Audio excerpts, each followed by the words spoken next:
ہاتھ یہاں باندھنے ہیں، ہاتھ یہاں باندھنے ہیں، ہاتھ چھوڑ دینے ہیں. کوئی جیسے بھی نماز پڑھتا ہے ضروری ہے کہ اس پہ اعتراض کیا جائے یا اس کے اوپر کوئی فتویٰ لگایا جائے؟ اگر کوئی اوپر ہاتھ باندھتا ہے اس نیت سے باندھتا ہے کہ رسول اللہ نے اوپر باندھا ہے، اس کی تحقیق کرتی ہے صلی اللہ علیہ وسلم، تو اس کا عقیدہ درست ہے. سور کہنا جو ہے اس سے 40 دن تک زبان ناپاک رہتی، حالانکہ قرآن پاک کے اندر جو ہے وہ ذکر اس سے ہے، یہ بھی غلط العام، یہ بھی جو ہے وہ اس میں بہشتی دروازہ جو ہے اس کی کیا حقیقت ہے؟ غلط العام. اور قرآن پاک کو ترجمے سے پڑھنا چاہیے، یہ بھی مانتے ہیں، لیکن یہ کہنا کہ بغیر ترجمے کے جو بندہ پڑھے گا وہ ایسے جیسے فرینچ میں گالیاں نکال رہا ہے. اچھا، پھر میں شیعوں سے بھی آج یہ سوال پوچھتا ہوں. اس نے یہاں تک کہہ دیا کہ حسن تے شاہی کوئی نہیں، اور پھر یہ کہتا ہے حسن چھڈو انبیاء تے شاہی کوئی نہیں. بسم اللہ الرحمن الرحیم. السلام علیکم. میں علامہ ہشام الہی ظہیر صاحب جو کہ صدر ہیں جمعیت اہل حدیث پاکستان کے، آج ان کے ہاں آیا ہوا ہوں اور ان کے مرکز میں آیا ہوا ہوں. اور مجھے بڑا اچھا لگا، میں نے جب دیکھا سارا معاملہ، ساری لائبریری اور چیزیں وغیرہ جو ہیں، تو مجھے بدقسمتی لگی کہ میں اس سے پہلے نہیں آ سکا. اور یہ میرے اتنا قریب ہے، یعنی جہاں میں رہتا ہوں وہاں پہ، باقی جگہوں پہ. تو ایک تو سب سے پہلے علامہ صاحب آپ کا بہت شکریہ، آپ نے وقت نکالا اور بڑے شارٹ نوٹس پہ آپ نے جو ہے وہ وقت نکالا. خیریت سے؟ ایسے طبیعت ٹھیک ہے ماشاءاللہ؟ اچھا، ہم سٹارٹ جہاں سے کریں گے وہ یہی کریں گے کہ کچھ فیملی کے بارے میں بتائیں، کچھ ذریعہ معاش کے بارے میں بتائیں، کچھ آمدنی کے بارے میں بتائیں، کچھ لائف سٹائل کے بارے میں بتائیں، کچھ گاڑیوں کے بارے میں بتائیں. کس طرح سے لوگ جو جاننا چاہتے ہیں وہ ہم چاہ رہے ہیں، فیملی ممبرز کون کون ہیں، تعلیم کتنی کہاں سے ہے، اس بارے سے ہم سٹارٹ کرتے ہیں. بسم اللہ الرحمن الرحیم. فیملی بیک گراؤنڈ تو ویسے ہمارا معروف ہے. علامہ احسان الہی ظہیر شہید رحمہ اللہ کا میں بیٹا ہوں، اور میں سب سے چھوٹا بیٹا ہوں. بڑے بھائی ابتسام الہی ظہیر ہیں، معروف ہیں، وہ بھی مذہبی اسکالر ہیں. میں خود جو ہوں، میں نے جو ابتدائی تعلیم، جہاں تک آپ کا سوال ہے، تو میں نے بچپن کے اندر، یعنی جو پہلا سکول تھا وہ کریسنٹ ماڈل سکول تھا، 5ویں تک وہاں پہ پڑھا. اس کے بعد میں نے حفظ قرآن کی سعادت حاصل کی. قاری ادریس آسم صاحب ہمارے مکتبہ فکر کے بہت بڑے جید قاری تھے، ان کے پاس جا کے میں نے حفظ قرآن کی سعادت حاصل کی. اس کے بعد میں 2 سال ایم کیو فاؤنڈیشن شادمان میں ہی ایک سکول ہے وہاں پہ پڑھا. لیکن پھر جب میٹرک ہو گیا تو کریسنٹ کالج میں داخل ہوا. پھر ایف ایس سی وہاں سے کرنے کے بعد بی ایس سی میں نے government college zoology botany state میں کی. اور اس کے بعد ایک ٹرننگ پوائنٹ دوبارہ، ہماری فیملی بیک گراؤنڈ چونکہ مذہبی تھی، دینی تھی، تو جامعہ رحمانیہ معروف دینی ادارہ لاہور کا، میں وہاں پہ داخل ہوا. لیکن میں نے اساتذہ سے الگ بھی پڑھا. ایک تو تک کلاسوں میں پڑھنا اور الگ بھی پڑھا. رمضان سلفی صاحب میرے استاد تھے، حفیظ الرحمان لکھوی صاحب معروف یہ اہل حدیث علماء میں سے ہیں، ان سے پڑھا. شفیق مدنی صاحب سے پڑھا. 2 سال میں نے جب یہاں پہ تعلیم مکمل کی، اور اس کے بعد بی ایس سی کے بعد میں نے پنجاب یونیورسٹی سے میس کمیونیکیشن میں ماسٹرز کیا. تو جب میرا ماسٹر مکمل ہونے والا تھا، ابھی رزلٹ آنا تھا، تو میرا مدینہ یونیورسٹی میں داخلہ ہو گیا. تو میں نے اپنے اساتذہ سے مشورہ کیا. انہوں نے کہا عربی جو لینگویج ہے نا، بولنا ضرور سیکھنی چاہیے، آپ کو آتی ہے، پڑھنے میں آتی ہے، آپ نے علم تو حاصل کر لیا ہے بنیادی. تو پھر میں نے 2 سال وہاں پہ مہد اللغہ اسپیشلائزیشن ان عربک لینگویج ہوتا ہے، صرف وہ بول چال کی سمجھیں. 2 سال وہاں سے پڑھ کے آیا. پھر میں نے آ کے ماسٹرز کیے، عربک کے اندر کیا، اسلامک اسٹڈیز میں کیا، پولیٹیکل سائنس میں کیا. پھر میں نے ایم فل کیا. اب میں پی ایچ ڈی اسکالر یہاں پہ یو او ایل میں. تو یہ تو ہے کہ دنیاوی تعلیم بھی ساتھ ساتھ جاری رہی، اور اس کے علاوہ دینی تعلیم بھی ساتھ ساتھ جاری رہی. جہاں تک دیگر فیملی ممبرز کا تعلق ہے، ہم 3 بھائی ہیں، 5 ہماری بہنیں ہیں. اور اللہ کے فضل و کرم سے وہ جو ابتسام بھائی کا مرکز ہے، جو والد محترم نے جس کی بنیاد رکھی تھی، وہ لارنس گارڈن کے سامنے ہے. اور لاہور کی ہمارے مسلک میں سب سے بڑی تراویح وہاں پہ ہوتی ہے. وہاں پہ میرا بھانجا ڈاکٹر سبیہ الاکرام وہاں پہ وہ تراویح کی امامت کرواتا ہے. اور اسی طرح اللہ کے فضل و کرم سے جس مرکز میں آپ بیٹھے ہیں، یہ خواتین کی لاہور میں سب سے بڑی انڈیپینڈنٹ مسجد یہاں پہ ہے. یعنی یہاں پہ 1400 خواتین کی نماز پڑھنے کی گنجائش ہے، اور ہر جمعے میں تقریباً 600-700 خواتین جمعہ آ کے پڑھتی ہیں. ہمارے معاشرے میں آپ کو پتہ جمعہ پڑھنے کا ٹرینڈ خواتین کا نہیں ہے. تو رمضان کے اندر بھی اللہ کے فضل و کرم سے یہاں تقریباً سب سے بڑا درس قرآن کے اندر، جو میں خلاصہ قرآن بیان کرتا ہوں، سب سے بڑا لاہور کا اجتماع درس قرآن کا ہوتا ہے. الحمدللہ. باقی چیزیں رہ گئی ہیں، باقی آپ پوچھتے جائیں، میں بتاتا جاؤں گا. ذریعہ معاش کیا ہے، آمدنی کتنی ہے، گاڑیاں کون کون سی رکھی ہوئی ہیں. ذریعہ معاش کے حوالے سے ایک بات میں ضرور کہنا چاہتا ہوں. ہمارا تعلق شیخ فیملی سے تھا. میرے دادا نے میرے والد کو شوق سے عالم دین بنایا تھا، اور وہ سیالکوٹ کے ایک بڑے متمول گھرانے کے شخص تھے، حاجی ظہور الہی. اور میرے جو پردادا تھے حاجی احمد دین، وہ پورا محلہ احمد پورا آج وہاں پہ سیالکوٹ میں موجود ہے، ان کے نام کے اوپر ہے. تو انہوں نے اپنے رشتہ داروں کے اندر وہ فری میں ان کو گھر دیے کہ آپ ادھر رہ لو ادھر رہ لو. الحمدللہ اب تو وہ پوری برادری وہاں پہ آباد ہے. تو میرے دادا اس دور میں امیر ترین شخص تھے جس دور میں انہوں نے اپنے بیٹے کو عالم دین بنانے کا ارادہ کیا. اور ایک دلچسپ بات ہے، یہ آپ کے لیے بھی شاید دلچسپ ہو، میرے والد کو جب انہوں نے مدرسہ میں داخل کروایا تو گجرا والا وہ مدرسے میں آئے، تو میرے دادا سیالکوٹ میں تھے، تو انہوں نے اسپیشل ایک ملازم صرف اس کام کے لیے رکھا کہ میرے والد محترم کو وہ کھانا دے کے آئے. اچھا. اور ان سے پوچھا گیا کہ آپ یہ کیا اتنا اقبال صاحب کو بھیجتے ہیں، وہ ہر روز کھانا دے کے جاتا ہے لاتا ہے، یہ ایک آپ نے مستقل. انہوں نے کہا میں اپنے بیٹے کو زکوٰۃ کی روٹی نہیں کھلانا چاہتا، حالانکہ جائز ہے، امیر بندے کا بچہ بھی کسی مدرسے میں پڑھے وہاں سے کھانا کھائے یہ اس کے لیے حلال ہے. لیکن بس ان کی یہ سوچ فکر تھی کہ میں نے اپنے بیٹے کے منہ میں زکوٰۃ کا نوالا نہیں ڈالنا. اس کے بعد میرے والد کی ہر ہسٹری ہے، وہ بہت بڑے عالم دین بن گئے. وہ ان کا ایک الگ ایک اگر تعارف اگر پروگرام ہو تو مکمل پروگرام درکار ہے. بہرحال پھر میرے والد صاحب چونکہ ایک کاروباری گھرانے کے ساتھ تھے، میرے دادا کی اس وقت 65 کے قریب لومیں تھی، تو وہ یعنی بڑے امیر کبیر تھے. تو میرے والد کو وہ یعنی آپ سمجھے شیخ برادری ہماری، وہ پیدائشی MBA ہوتے ہیں. تو والد صاحب آ کے انہوں نے بھی بزنس کیا. میرے والد صاحب نے کچھ کتابیں بھی لکھی. جب وہ زمانہ طالب علمی میں تھے تو ایک کتاب ان کی تھی قادیانیت. تو جب وہ قادیانیت ابھی انہوں نے وہاں سے مدینہ یونیورسٹی سے فارغ نہیں تھے ہوئے، تو انہوں نے کہا اپنے ٹیچر سے کہ میں لکھنا چاہتا ہوں کہ میں خریج جامعہ اسلامیہ ہوں، یعنی میں یہاں سے متخرج ہوں، یعنی میں پاس کر چکا ہوں، تاکہ میری کتاب کی کوئی ویلیو بنے. تو انہوں نے کہا آپ لکھیں. تو میرے والد صاحب نے ذرائع مزاح ان سے پوچھا اگر میں فیل ہو گیا، تو شیخ ابن باز نے کہا اگر آپ فیل ہو گیا ہم مدینہ یونیورسٹی بند کر دیں. ارے واہ. تو یہ انہوں نے پھر سب سے آپ کو میں ٹرننگ پوائنٹ والد صاحب کے کاروبار کا بتاؤں، وہ کتاب دیکھیں لکھی اللہ کے لیے تھی، لیکن اس کا پہلا آرڈر ہی 1 لاکھ سے زائد کتابوں کا آ گیا کہ پوری دنیا میں قادیانیوں کے بارے میں اویئرنیس پھیلائی جائے. بزنس میرے والد صاحب کا اول کتابوں کا تھا. پھر پراپرٹی کا بزنس انہوں نے لاہور میں کیا. سارے جو یہاں کے علاقے کے لوگ ہیں یا پراپرٹی ڈیلرز ہیں ان کو بڑی اچھی طرح جانتے ہیں. یعنی انہوں نے دین کے ساتھ معیشت کو، یہ نہیں کہ دین کو روزگار نہیں بنانا جائز ہے، میں ان کو کنڈیم نہیں کرتا جو لوگ مطلب قرآن پڑھاتے ہیں. بعض لوگ یہ سوال کرتے ہیں جی قرآن پڑھانے کا پیسہ لینا 100% جائز ہے، تعلیم دینے کا پیسہ اس کو معاوضہ لینا جائز ہے. لیکن میرے والد محترم نے یہ ایٹیچیوڈ نہیں اپنایا، کاروبار کیا. دادا امیر تھے. اللہ کے فضل و کرم سے تحدیث نعمت کے طور پہ بتانا چاہتا ہوں جی کہ میرے دادا جب دنیا سے گئے ہیں نا تو اپنے بچے کے لیے ایک بیٹے کے لیے 10-10 کروڑ کی وراثت چھوڑ کے گئے. ارے واہ. اتنے امیر تھے. تو لیکن میرے والد کو تو نہیں ملی. آپ کو پتہ ہے اہل حدیثوں میں یتیم پوتوں کی وراثت نہیں ہوتی. تو میرے والد صاحب کی چونکہ ڈیتھ میرے دادا کی زندگی میں ہو گئی تھی نا، تو اس لیے ان کو نہیں ملی. میں ویسے بتا رہا ہوں کہ خاندان فیملی یہ سارا بیک گراؤنڈ کاروباری تھا. تو اللہ کے فضل و کرم سے جب ہم بھی جوان ہوئے ہیں ہم نے بھی بزنس کیا، کاروبار کیا. میں نے امبرائڈری کی الحمدللہ 2000 میں پورے لاہور میں سب سے زیادہ مشینیں میری تھیں. امبرائڈری کا بزنس کیا. الحافظ امبرائڈری، الحاکم امبرائڈری پورے لاہور میں معروف ہے. آج بھی اعظم مارکیٹ کے اندر ہمارے کلائنٹس موجود ہیں. وہ کام لیکن بہت زیادہ توجہ طلب اور محنت طلب تھا. وہ دین کے ساتھ میں نے یہ سمجھا کہ یہ کاروبار فل ٹائم یا وہ کام کرے یا بندہ یہ کام، کیونکہ اس میں لیبر انوالو ہے. کسی کام میں لیبر انوالو ہو تو آپ اس کو چھوڑ نہیں سکتے. سینکڑوں لیبر کے لڑکے ہوتے ہیں. تو پھر میں نے پراپرٹی میں کام کنورٹ کیا. تو اللہ کے فضل و کرم سے جب میں نے کیا باقی 3 بھائیوں نے بھی کیا، حتیٰ کہ میرے بانجے نے بھی، یہ جو ڈاکٹر سمیل کرام ہے. پھر ہمارا میری ملاقات بڑی اچھی اور بڑا اچھا انہوں نے اپنا سارا وہ بتایا. اچھا بس پھر ہماری ساری فیملی آپ یہ سمجھیں اس ٹائم پراپرٹی کا بزنس کر رہی ہے اور اللہ کے فضل و کرم سے اچھا بزنس ہے. اور بہرحال جو گاڑیوں کا شوق ہے یا گاڑیوں کا معاملہ ہے وہ میرے پاس اس لیول کی نہیں ہے جو ڈاکٹر صاحب کے پاس ہے، ڈاکٹر سمیل کے پاس. یعنی میرے پاس ایک ٹویوٹا کرولا ہے اور ایک کیا سورنٹو ہے. اچھا ٹھیک ہو گیا. اچھا یہ جب ہم سنتے ہیں نا مدینہ یونیورسٹی سے والد صاحب بھی اور آپ بھی، تو ایک فیل یہ آتا ہے کہ جیسے بڑے اسٹرانگ کنیکشن ہے سعودیہ کے ساتھ. پھر ایک اور چیز آتی ہے کہ کیا وہاں سے فنڈنگ بھی آتی ہوگی، ایسا کچھ ہے؟ اچھا اسامہ بھائی یہ آپ نے بڑا اچھا سوال کیا ہے. کنیکشن جو ہے میرے والد صاحب کے بہت زیادہ اسٹرانگ تھے، یہ ایک حقیقت ہے.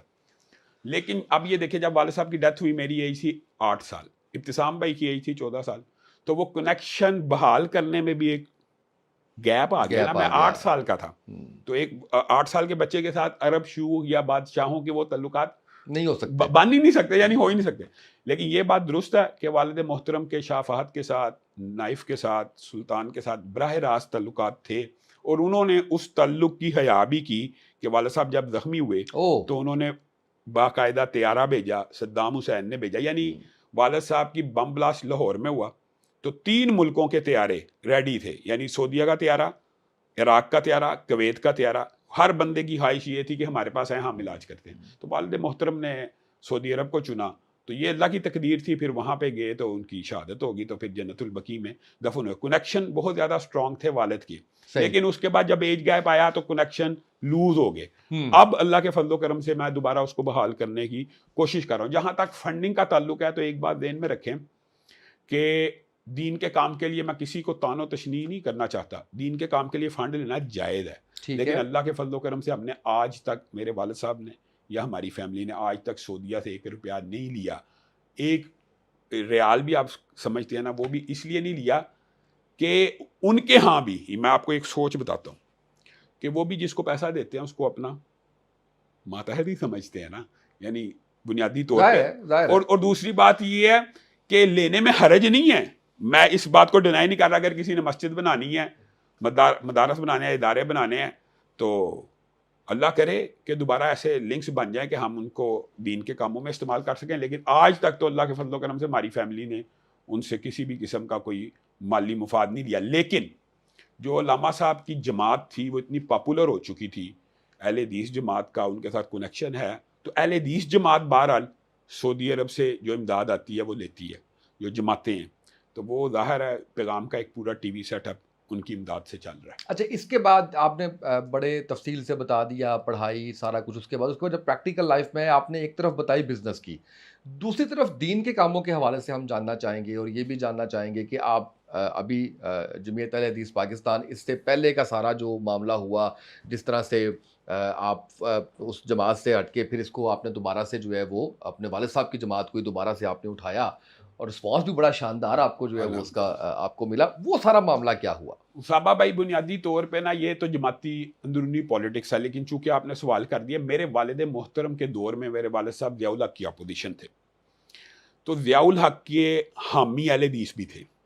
میں آپ کو کھل کے اب بتاتا ہوں. آپ نے پوچھ لیا تو یہ کوئی بات اچنبے کی نہیں ہے. غیر مسلک کے لوگوں کو بھی اس حوالے سے، جو مذہبی لوگ ہیں ان کو پتہ ہوتا ہے، لیکن ظاہر ہے جو لوگ مذہب اور دین سے کچھ دور ہوتے ہیں ان کو نہیں پتہ ہوتا.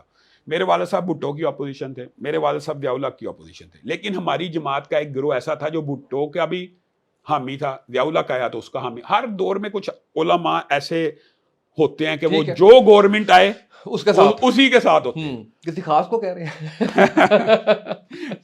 ہیں اب وہ آپ کہنے کا مطلب ہے عقل مند کے لیے اشارے کافی ہے. ایسے ہوتی ہے نا یہ سوچ فکر. بالکل بالکل ہے. اور یہ سوچ فکر ہو سکتا ہے ان کی نظر میں صحیح ہو، لیکن میرے والد صاحب کی حریت فکر تھی، وہ ضیاء الحق کی بہت تگڑی اپوزیشن تھے، تو ان کو اپنی جماعت سے بہت زیادہ مخالفتوں کا سامنا کرنا پڑا. تو 81 میں میرے والد صاحب نے اس جماعت سے علیحدگی اختیار کر لی اور انہوں نے جمعیت اہل حدیث کی. یہ تحریک استقلال کی بات بتا رہے ہیں؟ تحریک استقلال کے بعد، تحریک استقلال کے بعد وہ جو 1977 اور سے لے کے 81 کا پیریڈ ہے، وہ والد صاحب نے تحریک استقلال میں گزارا، جماعت میں اپنی نہیں گزارا، کیونکہ لیٹیگیشن پیدا ہو گئی بھٹو کی اپوزیشن کے اوپر.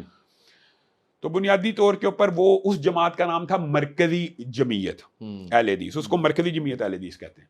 وہ تب بھی تھی. اس کے جو لیڈران تھے وہ مولانا معین الدین لکھوی رحمہ اللہ تھے اور میاں فضل حق رحمہ اللہ تھے. وہ ضیاء الحق کے بڑے قریبی ساتھی تھے.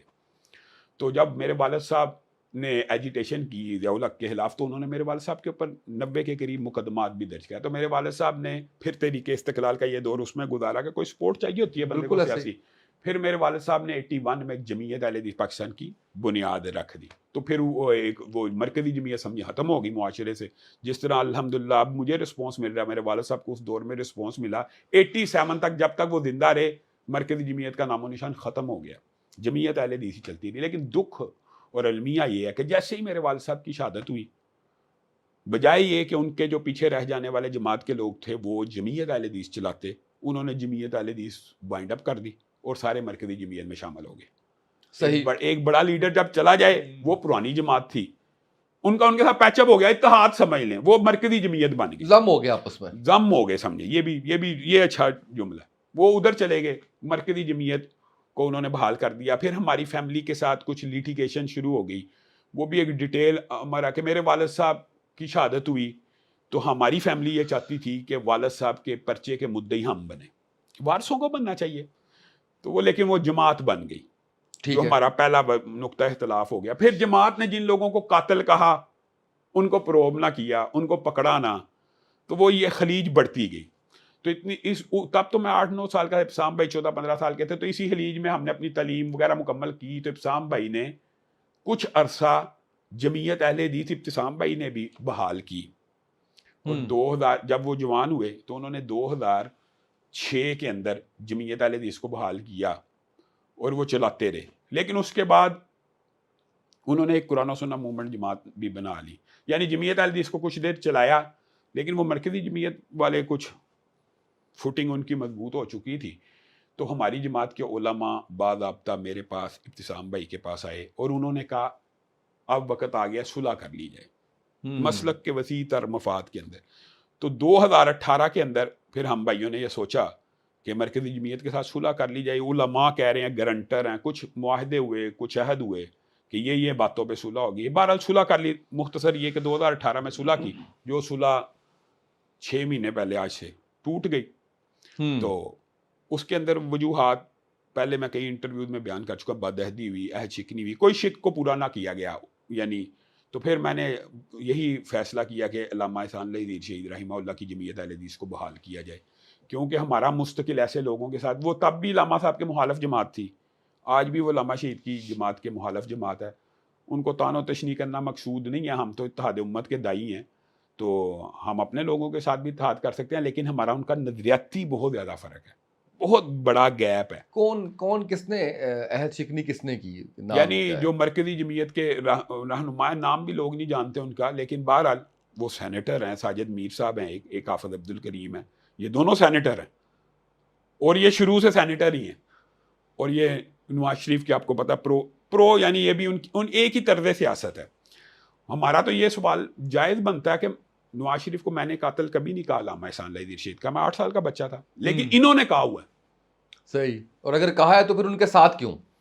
مختصر یہ نہیں آپ وجہ, یہ کچھ وجوہات بنتی چلی جاتی ہیں, چلتی جاتی ہیں, یہ بھی ذہن میں تھی, لیکن اتحاد کیا خلوص نیت سے کیا کہ اچھا ہو جائے گا جماعت, لیکن وہ آپ یہ سمجھیں وہاں سے وہ رسپانس نہ آیا. اب کیا لگتا ہے کہ کبھی دوبارہ اتحاد, کبھی دوبارہ صلح صفائی, کبھی چانسز کوئی ہیں یا نہیں ہے؟ اب تو اسامہ بھائی دیکھیں, پنجاب کے اندر 45 اضلاع ہیں, 35 اضلاع میں نے نیٹ ورکنگ قائم کر لی ہوئی ہے.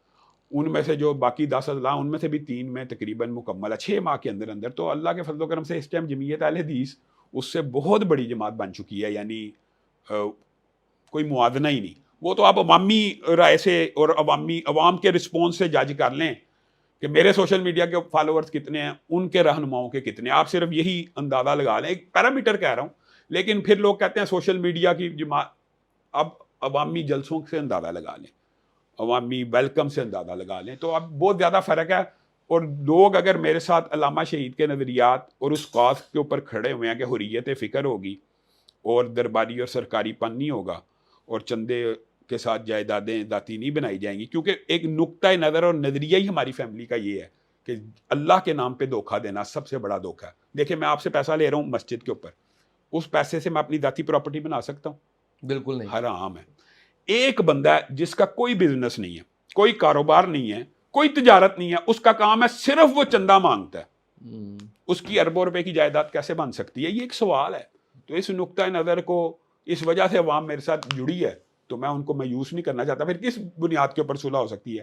اب صلح کا امکان بہت کم ہے, بہت کم ہے. اچھا, یہ ابھی آپ نے سوشل میڈیا کا ذکر کیا کہ آپ کی شہرت اور وہ سارا کچھ ہے, آپ کو میں سمجھتا ہوں مذہبی اسکالر, آپ کو بے شک آپ کو وجہ شہرت یہی ہے. نہیں, لیکن آپ کو گوگل جب کیا جائے تو وہ یوٹیوبر لکھتا ہے, آپ کو پتا ہے اس بات کا؟ اچھا, میرے علم میں نہیں. آپ کو نہیں ہے. اچھا چلے خیر, اس پہ آپ اپنی ٹیم کو کہیں کہ اس کو ٹھیک کرے. وہ تو گوگل والوں نے ٹھیک کرنا کہ ہماری نہیں, آپ کی ٹیم نے کرنا ہے. وہ اس کے بعد ہم بیٹھیں گے پھر بات کریں گے, وہ انہوں نے ٹھیک کرنا ہے. اچھا, دوسرا مجھے یہ بتائیے کہ ابتسام الہی ظہیر صاحب کے ساتھ بھی آپ کے اختلافات رہے؟ ابتسام صاحب کے ساتھ تو میرا زندگی میں شاید کبھی 1 منٹ کا بھی اختلاف نہیں ہے, نہ تھا, نہ ہے, نہ ہو سکتا. امکان نہیں ہے نا, اور کیونکہ بڑے بھائی ہیں اور اختلاف کا کوئی امکان ہی نہیں ہے. ہاں, یہ اختلاف ضرور ہے سوچ و فکر کا کہ وہ ابھی تک ان کو نہیں, انہوں نے گڈ بائے کا. تو کبھی اس پہ بات ہوئی آپس میں؟ ہوتی ہے, بھائیوں کی گپ شپ لگتی ہے, آپ کو پتا کئی دفعہ ہوتی ہے. بنیادی طور کے اوپر اگر آپ نے بات اندر کی پوچھنی ہے تو وہ یہ چاہتے ہیں کہ یار آپ کو تو انہوں نے نوٹیفیکیشن کیا اور آپ نے جماعت کھڑی کر لی اور عوام نے آپ کو رسپانس دیا. میں اگر از خود یہ کام کروں گا تو شاید مجھے وہ رسپانس نہ مل سکے. لیکن بہرحال ان کے ساتھ نظریاتی وہی اختلاف ہے جو میرا ہے, وہ ہے, ان کا بھی ہے, اور ہو سکتا ہے آپ کے انٹرویو نشر ہونے سے پہلے ان کا بھی نوٹیفیکیشن جاری ہو جائے, لیکن وہ تو ہونا ہے. میں اس کی ایک وجہ بتاتا ہوں. ابتسام بھائی کا ایک نقطہ نظر یہ ہے کہ وہ انڈیپینڈنٹ الیکشن لڑنا چاہتے ہیں, اور انہوں نے ساجد میر صاحب کو کہنا میری حمایت کرو, انہوں نے کرنی ہی نہیں کرنی, انہوں نے نون لیگ کی حمایت کرنی ہے. یہ بات تو آبویس ہے, ٹھیک ہے, یہ تو میرے خیال میں وہ نوٹیفیکیشن آنے میں چند دن ہی باقی ہیں. لیکن یہ ان کا اپنا ذاتی, دیکھیں دو بھائیوں کا اس طرح کا اختلاف نظریاتی, آپس میں ہماری کوئی لیٹیگیشن نہیں ہے, لیکن سوچ فکر کا آ سکتا ہے. کئی آپ نے بھائی دو دیکھے ہوں گے, دو مختلف پارٹیوں میں ہوتے ہیں, اسد عمر صاحب, زبیر عمر ہاں, صاحب, تو پھر وہ لیکن ہمارا ایسا معاملہ نہیں ہے. بہت سے لیکن وہ یہ سمجھتے ہیں, اصل میں پہلے انہوں نے جمعیت اہل حدیث کو چلایا بھی ہے ایک دور میں, آپ نے بتایا, ہاں, تو پھر اصل میں وہ یہ دوبارہ میرے خیال میں پریکٹس کرنا بھی نہیں چاہتے, وہ دوبارہ یہ ایکسرسائز بھی نہیں کرنا چاہتے. بالکل صحیح ہے, یہ بھی لیکن مجھے بڑا اچھا لگا, آپ بڑے ادب سے ان کا نام لیتے ہیں, والد کی جگہ بڑے پیار سے جو ہے وہ آپ ان کا. اچھا یہ بتائیے گا کہ اس الیکشن سے آپ کی کیا ایکسپیکٹیشنز ہیں, یا اس کو تھوڑا ریفریز کروں تو کیا ایکسپیکٹیشن, کیا آپ نے ٹارگٹ اپنے سیٹ کیے ہوئے ہیں؟ یہ بنیادی طور پہ آپ یہ سمجھ لیں کہ یہ تھوڑا سا بیڈ لک ہے کہ جماعت بنے ہوئے ابھی کچھ مہینے میں تو الیکشن آ گیا. لیکن اس بارے میں ہم کرسٹل کلیئر ہے کہ ہماری اولین ترجیح آج بھی مذہبی جماعتوں کا اتحاد ہے. اس کے لیے میں نے بڑی سٹرگل کی ہے, بڑے عرصے سے آپ کہہ رہے ہیں. میں بڑی محنت کی ہے, میں نے محنت بھی بہت کی ہے.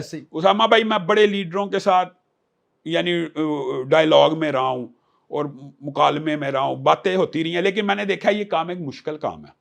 جتنا مجھے آسان لگتا تھا کہ دین کے نام کے اوپر مشترکات کی بنیاد کے اوپر اتحاد ہو جائے گا, تو یہ مشکل ہے. لیکن مایوس نہیں ہوں, یعنی کم از کم میں ساری مذہبی جماعتوں کو اس پوائنٹ پہ لے آیا ہوں کہ سیٹ ایڈجسٹمنٹ کے لیے قائل ہیں, سیٹ ایڈجسٹمنٹ پہ قائل ہو چکے ہیں. زبردست. صرف ایک پوائنٹ ہے, میری خواہش یہ تھی, یا معاویہ اعظم کی خواہش یہ تھی, یا دیگر جو جماعتیں ہیں جو بڑے سٹیک ہولڈر نہیں ہیں, کہ سعد رضوی صاحب, سراج الحق صاحب, ہم سارے مل کے ایک انتخابی اتحاد کے اوپر کام کریں اور ایک نشان سے الیکشن لڑیں. یہ ہونا ممکن نظر نہیں آیا. اس کے اندر جو بڑے سٹیک ہولڈر ہیں نا, ان کو اپنے اپنے نشان اور اپنی اپنی پارٹی زیادہ عزیز ہے, تو اس کا حل پھر یہی نکالا ہے کہ سیٹ ایڈجسٹمنٹ کی جائے. اور اگر خدا نہ خواستہ میں اس مشن میں ناکام ہو گیا, پھر تو سیکولر جماعتوں کے لیے گیٹ کھلے ہوتے ہیں نا, پھر تو پی ٹی آئی بھی ہے, نون لیگ بھی ہے, پیپل پارٹی, ان کو میں تینوں کو ایک کیٹیگری اور ایک صف کا سمجھتا ہوں. ان کے ساتھ ڈائلاگ اور مذاکرات تو اس بنیاد پہ ہوں گے کہ وہ جمعیت اہل حدیث کو کون زیادہ اوبلائج کرتا ہے. وہ تو آپ کو پتا ہے, وہ ایک اصولی بات ہے, وہ ہر سیاست میں. اس لیے میرے جو ٹارگٹس اس الیکشن میں کوشش یہ ہے کوئی مذہبی اتحاد آ جائے. اگر نہ ہوا تو ظاہر ہے ہم ان سیکولر پارٹیز میں سے کسی کا انتخاب کریں گے. اچھا یہ بتائیں کہ آپ کی زندگی کی سب سے بڑی غلطی, سب سے بڑا پچھتاوا اور سب سے بڑی خواہش کیا ہے؟ اگر آپ پچھتاوا کے ہیں تو پچھتاوے تو شاید ایک سے زیادہ ہوں, لیکن میں یہ سمجھتا ہوں کہ یہ جو صلح مرکزی جمعیت سے میری ہوئی, اس نے میری زندگی کے 4-5 سال ضائع کیے, اور ہماری صلاحیتوں کو, یعنی آپ یہ سمجھیں کہ دانگ لگانے والی بات ہوگی. یہ صلح نہیں تھی ہونی چاہیے, یہ غیر فطری تھی. یہ ایک پچھتاوا اور ریگریٹ ہے. اور دوسری بات یہ ہے, کئی دفعہ میرے دل میں لاشعور میں کہہ لیں کہ میں نے جب مدینہ یونیورسٹی سے مہد اللغہ سے فارغ ہو کے 2 سال کر کے اپنے اساتذہ کے مشورے سے میں آیا تھا, اور انہوں نے کہا تھا کہ یہاں پہ پاکستان میں دین کا کام زیادہ ہونا چاہیے, لیکن میرے لاشعور میں کبھی کبھی آتا ہے کہ مجھے مدینہ نہیں تھا چھوڑنا چاہیے. یعنی ایک مدینہ کے ساتھ محبت, والد صاحب کی وہاں پہ قبر, میرے دادا کی وہاں پہ قبر, اور پھر میرا بیٹا مدینہ میں پیدا ہوا, وہ فوت ہو گیا, اس کی وہاں پہ قبر, یعنی اس کے ساتھ ایک لگاؤ تھا. تو مدینہ چھوڑنے کا ایک لاشعور کے اندر, یعنی کچھ پچھتاوے تو انسان کی زندگی میں ہوتے ہیں نا, تو ایسے پچھتاوے تو ہیں. غلطی سب سے بڑی پچھتاوا غلطی کا ہی اگلا سٹیپ ہوتا ہے. زندگی میں کچھ ظاہر ہے مسٹیکس ہوئی ہوتی ہیں, غلطیاں بھی ہوتی ہیں انسان کے ساتھ, انسان کے ذہن میں. ظاہر ہے میں یہی سمجھتا ہوں کہ بلنڈرز یہی ہیں. جو ایک غلطی میرے ذہن میں آ گئی ہے کہ 2008 کے اندر میں نے انڈیپینڈنٹ الیکشن لڑا, یہ بھی میں اپنی غلطی سمجھتا ہوں. صحیح, وہ بھی نہیں تھا لڑنا چاہیے. اس کے ساتھ یہ ہوا کہ, لیکن میں یہ سمجھتا ہوں غلطی سے بھی میں نے بہت کچھ سیکھا, اور میں اس سے یہ دیکھیں جب تک بندہ الیکشن نہیں نہ لڑتا. آج اللہ کے فضل سے میں سعد رضوی صاحب کو یا سراج الحق صاحب کو یا سب کو یہ پیغام دیتا ہوں نا کہ آپ اکیلے الیکشن نہیں جیت سکتے. وہ کس وجہ سے دیتا ہوں؟ کیونکہ میں نے خود لڑا ہوا ایکسپیرینس کیا ہوا ہے. تو وہ ایسے نہیں کرنا چاہیے. اور یہ میرا پیغام آج بھی ہے ساری دینی جماعتوں کے رہنماؤں کو, آپ اکیلے الیکشن 70 سال اور بھی لڑ کے دیکھ لیں, آپ نہیں جیت سکتے. بالکل صحیح, نہیں جیت سکتے. ہاں میں آپ کو اپنی بات بتاتا ہوں. مثلا ہم جس مسجد میں بیٹھے ہوئے ہیں, جس ادارے میں, یہاں پہ میرے پیچھے اسامہ بھائی 1500 لوگ جمعہ پڑھتے ہیں, 700 حباتی. اب ان کے گھر میں 5-5 10-10 افراد ہوں گے نا. بالکل. یعنی آپ یہ سمجھیں کہ صرف میرے مسجد کے اندر 10,000 سے زیادہ ووٹر موجود ہے, اور میرے اس علاقے میں 10 مراکز ہے. اور میں اس خوش گمانی میں آ جاؤں یہ مجھے ووٹ دے دیں گے؟ نہیں دیں گے. کب دیں گے؟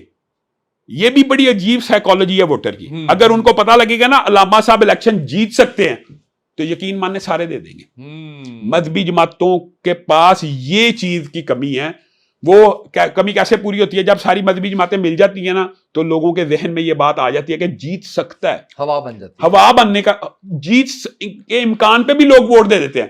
جس کینڈیڈیٹ کا پتا ہونا اس نے نہیں جیتنا, اس کو ووٹ نہیں پڑتا.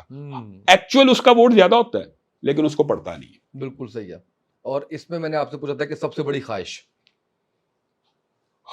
ہزاروں خواہشیں ایسی کہ ہر خواہش پہ لگتا ہو آپ کو کہ سب سے بڑی ہے. میری خواہش یہی ہے, میری اب تو ظاہر ہے دلی خواہش ہے کہ جمعیت اہل حدیث پاکستان کی سب سے بڑی دینی مذہبی سیاسی جماعت ہو, اور علامہ احسان اللہ ظہیر شہید رحمہ اللہ کی طرح پاکستان بھر کے اندر اہل حدیثوں کی نمائندہ تنظیم بنے. اور میری خود دلی خواہش یہ ہے کہ رسول اللہ صلی اللہ علیہ وسلم کی جو شریعت ہے, جو نظام مصطفیٰ ہے, جو اسلام ہے, وہ پاکستان کے آئین میں صرف لکھا ہوا ہے. اللہ کرے اس کے اوپر عمل بھی شروع ہو جائے. غصہ کب آتا ہے؟ غصے کا اظہار کیسے کرتے ہیں؟ غصہ بڑی جلدی آتا ہے, لیکن میرے جو کولیگز ہیں یا ساتھی ہیں, دوست ہیں, وہ یہ سمجھتے ہیں کہ جتنی جلدی آتا ہے اتنی جلدی ہی اتر جاتا ہے. غصہ آ جاتا ہے کسی بھی ناپسندیدہ چیز کے اوپر آ جاتا ہے, یعنی یہ تو انسانی فطرت ہے. تو ویسے میں آپ کو ایک بات بتاتا ہوں, آپ میرے سے ملیں آ کے, مجھے لوگ جو میرے ٹی وی کے آڈینس ہے نا, حیران ہوتا میں جب ملتا ہوں کئی دفعہ ایئرپورٹ پہ گیا یا بازار وغیرہ میں, تو کہتے ہیں آپ بہت سخت ہیں. یعنی وہ سمجھتے ہیں کہ میں ٹی وی پہ ہر وقت غصے میں ہی ہوتا ہوں اور بڑا سخت بول رہا ہوں. تو ایسی بات نہیں ہے. دیکھیے آج ہم نے ابھی تک آپ کو بالکل بھی غصہ نہیں دلایا. اب آپ دلانا چاہتے ہیں تو دلا دیں. نہیں آہستہ آہستہ آئے گے, ابھی تو انجن سٹارٹ ہوا ہے. نہیں میں ویسے بتا رہا ہوں کہ غصہ جو ہے نا اگر آتا ہے تو فوری اتر بھی جائے. شاؤٹ کرتے ہیں؟ نہیں شاؤٹ تو نہیں میں کرتا, میں آرگیومنٹس کے اوپر بلیو کرتا ہوں, میں مکالمے کے اوپر بلیو کرتا ہوں. اچھا, خاموش بھی نہیں ہوتے, شاؤٹ بھی نہیں کرتے, مکالمہ ضرور کرتا ہوں, جواب دیتا ہوں. آرگیو یعنی آپ اپنی بات کو دلائل سے ثابت کریں. بالکل ٹھیک ہے. اچھا, اپنے بارے میں کوئی ایسی افواہ جس کو سن کے آپ کہیں یار یہ کون لوگ ہیں جو یہ باتیں کرتے ہیں میرے بارے میں, جو آپ کے اپنے کان میں پڑی ہو؟ اس طرح کی افواہیں تو آج کل بے شمار مل رہی ہیں. کوئی ایسی ایک بتا دیں. ابھی گزشتہ دنوں وہ جو دوسرا گروپ ہے انہوں نے یہ افواہ اڑائی کہ حریم شاہ نے کہا ہے کہ میں علامہ صاحب کی ویڈیو لیک کر دوں. میں ہنسنا شروع ہو گیا. میں کہا اس طرح کی باتیں تو ہوتی رہتی ہیں نا, بندہ سن کے ہنستا ہے. اچھا, یہ ویسے مزے کی تھی. یہ آپ نے یاد رکھا کہ ہم نے رحیم شاہ سے پوچھنا ہے. نہیں اس نے کی نہیں تھی, وہ جعلی ٹویٹ انہوں نے. نہیں مجھے پتہ نہیں کی تھی, لیکن وہ ایک پیغام ہمارا شیخ رویل اسکر صاحب کا بھی ہے حریم شاہ کے. انہوں نے کہا حریم شاہ کو میری بھی کوئی فوٹو ریلیز کر دیں. اچھا تو نہیں انہوں نے جعلی اس کی ٹویٹ لے کے نا میرے بارے میں پھیلا دی. تو میں تو دیکھ کے حیران رہ گیا کہ اس طرح کی سطحی سوچ بھی لوگوں کی ہو سکتی ہے. اچھا, کوئی ایک ایسا کام جو کسی بھی صورت علامہ ہشام الہی ظہیر نہیں کریں گے؟ کس حوالے سے؟ دینی لحاظ سے, سیاسی لحاظ سے؟ اب تو آپ کی شخصیت کے بارے میں بات کر رہے ہیں, کسی بھی حوالے سے, اپنی ذات کے حوالے سے, دین کے حوالے سے, سیاست کے حوالے سے, کسی بھی طرح سے. انشاءاللہ اللہ کے فضل و کرم سے میں کبھی بھی کسی بھی سٹیج کے اوپر کبھی بھی موقع آیا تو اسلام کے اوپر, اس دفاع اسلام کے لیے, شاعر اسلام کے اوپر, ختم نبوت کے لیے, حرمت رسول کے اوپر کبھی بھی کسی بھی جماعت سے کمپرومائز نہیں کر سکتا. زبردست, بالکل صحیح. اچھا, ایک لائٹ سے کوسچن یہ ہے کہ محبت کے بارے میں آپ کی تھاٹس کیا ہیں؟ یہ میں اپوزٹ جینڈر کی بات کر رہا ہوں, اس حوالے سے کیا ہے؟ محبت ایک فطری امر ہے, محبت ہو جاتی ہے, اور محبت جو ہے اس کے کچھ پیرامیٹرز اسلام نے طے کیے. مثلا ایک محبت ہے جس کا انسان کو ثواب ملنا شروع ہو جاتا ہے, اور ایک محبت ہے جس کا گناہ ملنا شروع ہو جاتا ہے. صرف یہ حد فاصل ہے. ماں سے محبت ہے, ثواب بھی مل رہا ہے. حلال رشتوں سے محبت ہے, ثواب مل رہا ہے. بیوی سے محبت ہے, اس کا ثواب اجر ہے. یہی محبت اگر آپ کی غیر محرم کے ساتھ ہے تو آپ کو گناہ ملنا شروع ہو جاتا ہے, آپ شہوت میں پڑ جاتے ہیں, آپ نظر بازی میں پڑ جاتے ہیں. تو یہ محبت کہتے لوگ اس کو بھی محبت ہے, عشق کا نام دے دیتے ہیں, لیکن بنیادی طور پہ وہ سفلی جذبات ہوتے ہیں, شیطانی خیالات ہوتے ہیں. تو محبت کے پورے پیراڈائم کے لیے یا پورے کے پورے سینیریو کے لیے میرے پاس یہی الفاظ ہیں کہ محبت حلال اور جائز, جہاں پہ رسول اللہ نے حکم دیا. دیکھیں صلی اللہ علیہ وسلم, رسول اللہ صلی اللہ علیہ وسلم نے اپنے ساتھ محبت کو باعث اجر و ثواب دیا, بلکہ یہ کا ایمان ہی پورا نہیں ہوتا جس کی محبت یعنی اپنے باپ, اولاد, والدین, سب سے زیادہ اگر کوئی بندہ میں محمد صلی اللہ علیہ وسلم سے محبت نہیں کرتا, اس کا ایمان مکمل نہیں ہے. دیکھیں کتنی باعث اجر ہے. اور اگر ایک بندہ اس کو ابو لہب سے ہو جائے, ابو جہل سے ہو جائے, یا رسول اللہ کے دشمنوں سے ہو جائے, حرام ہے. تو کہتے ہیں ہم اس کو بھی محبت ہے, لیکن وہ حرام ہے. اچھا مجھے یہ بتائیں, جیسے ابھی آپ نے شہوت کا ذکر کیا, ابھی آپ نے سفلی جذبات کا ذکر کیا. بطور انسان آپ عالم دین بھی ہیں, بڑا قد ہے ماشاءاللہ, شیطان آپ پہ بھی تو حملہ آور ہوتا ہوگا. اس وقت میں کیسے آپ اس چیز سے باہر نکلتے ہیں؟ اسامہ بھائی, یہ آپ نے بہت اچھا سوال کیا, اور میں اللہ کے فضل و کرم سے جو اپنی زندگی کے اندر مشاہدہ کیا, میں یہ سمجھتا ہوں سب سے بڑا فتنہ, پیسے سے بڑا بھی فتنہ یہ ہے نظر کا اور شہوت کا. تو اللہ کے فضل و کرم سے میں اس تجربے اور نتیجے پہ پہنچا ہوں کہ اگر انسان کے اندر ایسے جذبات پیدا ہوں تو اس کو حلال رستہ تلاش کرنا چاہیے. مثلا ہمارے معاشرے کے اندر یہ جو آپ نے سوال کیا نا, یہ ایک عجوبہ ہے, اچنبہ ہے. کیا کوئی بندہ کہے کہ اگر آپ کے اندر یہ جذبات پیدا ہوتے ہیں آپ شادی کریں؟ آپ کو پتا عورتیں گھر میں گھسنے نہ دیں, اور آپ شاید آن ایئر بھی نہ کر سکیں ایسے پروگرام. عورتیں اس بارے میں بڑی سینسٹیو ہوتی ہیں. لیکن میں آپ کو اپنا ذاتی تجربہ اور مشاہدہ بتاتا ہوں کہ اللہ کے فضل و کرم سے ویسے تو احادیث اور مطالعہ کر کے انسان اس سٹیج پہ پہنچ جاتا ہے کہ غیر محرم کے اوپر نظر ڈالنا کتنا خطرناک ہے, کہ نظر ڈالنا اتنا خطرناک ہے تو اس کے ساتھ انوالو ہونا کیسا ہوگا. میں نے سب سے پہلے جب اپنے اندر اس طرح کی کوئی بات دیکھی تو میں نے اللہ کے فضل و کرم سے نکاح کیا دوسرا. اور میں آپ کو آج یہ گارنٹی سے کہتا ہوں, جو بندہ اللہ سے ڈرتے ہوئے نکاح کرے اس کے اندر سے یہ خواہش ختم ہو جاتی ہے, اس کے بعد نہیں ہوتی. اگر مثال دے رہا ہوں ہو تو تیسری کر لے, لیکن پاکستانی جیسی خوراکیں یا ماحول ہے پاکستانی, تو آپ کا ارادہ نہیں ہے؟ نہیں, اب تو عمر بھی, آپ کی عمر ہی کیا ہے ابھی؟ تو آپ کی عمر پڑی ہے 43, کوئی عمر ہوتی ہے 43 بڑی عمر ہوتی ہے. 40 میں تو بندہ جوان ہوتا ہے علامہ صاحب, 40 میں تو فلما بالغ شدہ, قرآن نے اس کو کہا جب اپنے عروج پہ پہنچ جاتا ہے, 40 عروج ہے, اس کے بعد زوال ہے. لیکن پھر بھی 20 سال تو ہوتے ہیں نا, 20 سال تو آپ کے پاس. میرے خیال میں 20 سال کے لیے 2 بیویاں, میں یہ سمجھتا ہوں اپنی اپنی, اصل میں ہر بندے کی جبلی تقاضے بھی مختلف ہوتے ہیں. یہ بڑا اہم پوائنٹ. میں یہ سمجھتا ہوں کہ اللہ کے فضل و کرم سے دوسری شادی کے بعد اللہ کے فضل و کرم سے کبھی خواہش بھی پیدا نہیں ہوئی. سمجھ رہے ہیں نا, ہو سکتا ہے کئی لوگوں کو یہ مقام حاصل ہو 3 شادیوں کے بعد, ہو سکتا ہے کئیوں کو 4 کے بعد, تو 4 سے آگے تو گنجائش ہی نہیں. آپ کیونکہ ماشاءاللہ اتنا دین کا کام کرتے ہیں تو مشکل تو ہوتا ہوگا انصاف کرنا, وہ والی بات, وہ اس کو. ہاں, جہاں تک یہ بات ہے نا, اس حوالے سے اللہ کے فضل و کرم سے جو میری دونوں بیویاں بہت زیادہ کمپرومائزنگ ہے. یہ بات اللہ کی طرف سے ایک انعام سمجھ لیں یا نعمت ہے کہ دونوں بیویاں ایک ہی گھر میں رہتی ہیں. واہ. ایک میرے چچا کی بیٹی ہے اور ایک معروف عالم دین ہے حمید اللہ حمیدی صاحب, ان کی بیٹی ہے. تو آپ یہ سمجھ لیں کہ دونوں دینی گھرانوں کی ہیں, مذہبی گھرانوں کی ہیں. صرف 6 ماہ اول شادی کے جو پہلے 6 ماہ تھے ڈسٹرب گزرے ہیں. پہلی بیوی کی طرف سے ایجیٹیشن ہوتی ہے, بندہ سینسٹیو ہوتا ہے, اور انسان کا لامحالہ طور پہ پہلی بیوی کی طرف رجحان بھی زیادہ ہوتا ہے, محبت بھی زیادہ ہوتی ہے. تو وہ انسان بہرحال وہ 6-7 مہینے ایسے ہوتا ہے. لیکن بعد میں اللہ کے فضل و کرم سے جب اکٹھے ایک گھر میں آگے, اب الحمدللہ جو میرے بچے ہیں دونوں بیویوں میں سے, وہ آپس میں پتہ ہی نہیں لگتا کہ یعنی آپس میں ایک ہی گھر میں کھیل رہے ہیں, پل اور رہے ہیں. بھابھی صاحبان جو ہیں وہ آپس میں گفتگو بھی کر رہی ہیں, بالکل بہنوں کی طرح رہتی ہیں. اچھا, واہ واہ واہ, بالکل بہنوں. آپ ماشاءاللہ. یہ اس کا راز بتائیں آپ ہماری آڈینس کو کہ کیا ایسا کریں, کیونکہ یہ میں نے دیکھا بہت سے لوگوں کو بڑے اس میں بڑے کرائسس میں دیکھا میں نے, بہت زیادہ کرائسس آتے ہیں. یہ سب سے مشکل. بلکہ مجھے یہ بتائیں کہ کیا اس کے لیے بھی کوئی وظیفہ ہے؟ وظیفہ ہے اس کے لیے آپ بتائیں. نہیں نہیں بتائیں بتائیں, یہ بڑا اس کے لیے وظیفہ ہے. ربی انی لما انزلت الی من خیر فقیر. یہ سورۃ قصص کی آیت نمبر 24 ہے. حضرت موسیٰ کا یہ سارا کا سارا واقعہ, حضرت موسیٰ جب مدین کے گھاٹ کے اوپر گئے تھے تو وہاں پہ انہوں نے اللہ سے یہی فریاد کی تھی, ربی انی لما انزلت الی من خیر فقیر. اللہ میں تیرے در کا فقیر, تم نبی کہہ رہا ہے میں تیرے در کا فقیر ہوں, تو اپنی جو ہے خیرات میری جھولی میں نازل کر دیں. اس وقت وہ انہوں نے کس جذبات کے تحت یہ بات کی تھی؟ شادی کے لیے نہیں تھی کی, بھوک سے کی تھی.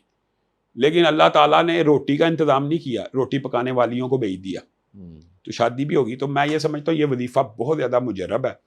اور اس کے بعد میں یہ سمجھتا ہوں کہ آپ کے پاس اگر دلائل ہیں, ڈائلاگ ہے, جیسے میں نے پہلے کہا ڈائلاگ اور مکالمے سے میں نے پہلی بیوی کو بہت زیادہ کنونس کر لیا. لیکن جو آپ نے وظیفہ بتایا ہے, یہ آپ نے بتایا ہے کہ دونوں بیویاں صلح صفائی, ہاں ہاں, آپ کا گھر امن امان سے. اور کتنی دفعہ کرنا ہے, کیسے کرنا ہے؟ اس کے لیے تو ویسے جو کثرت کا جو عدد ہوتا ہے وہ 313 ہوتا ہے. 313 دفعہ کوئی بھی وظیفہ اگر آپ کریں تو وہ کثرت کے ساتھ ہوتا ہے. یہ تو اگر کسی کی ایک بھی نہیں ہوئی تو اس کے لیے تو یہ وظیفہ ہے 40 دن کے لیے وہ کرے, ہر نماز کے بعد انشاءاللہ اس کا بہترین رشتہ آ جائے گا. اور اگر دوسری کرنا چاہتا ہے تو پھر کر لے 40 دن تک. اور دونوں میں صلح صفائی کرنا چاہ رہا ہے تو پھر کتنے دن تک؟ پھر بھی یہی پڑھتا رہے تو اللہ کے فضل سے گھر میں. آپ نے زندگی میں پھر 3 دفعہ کیا؟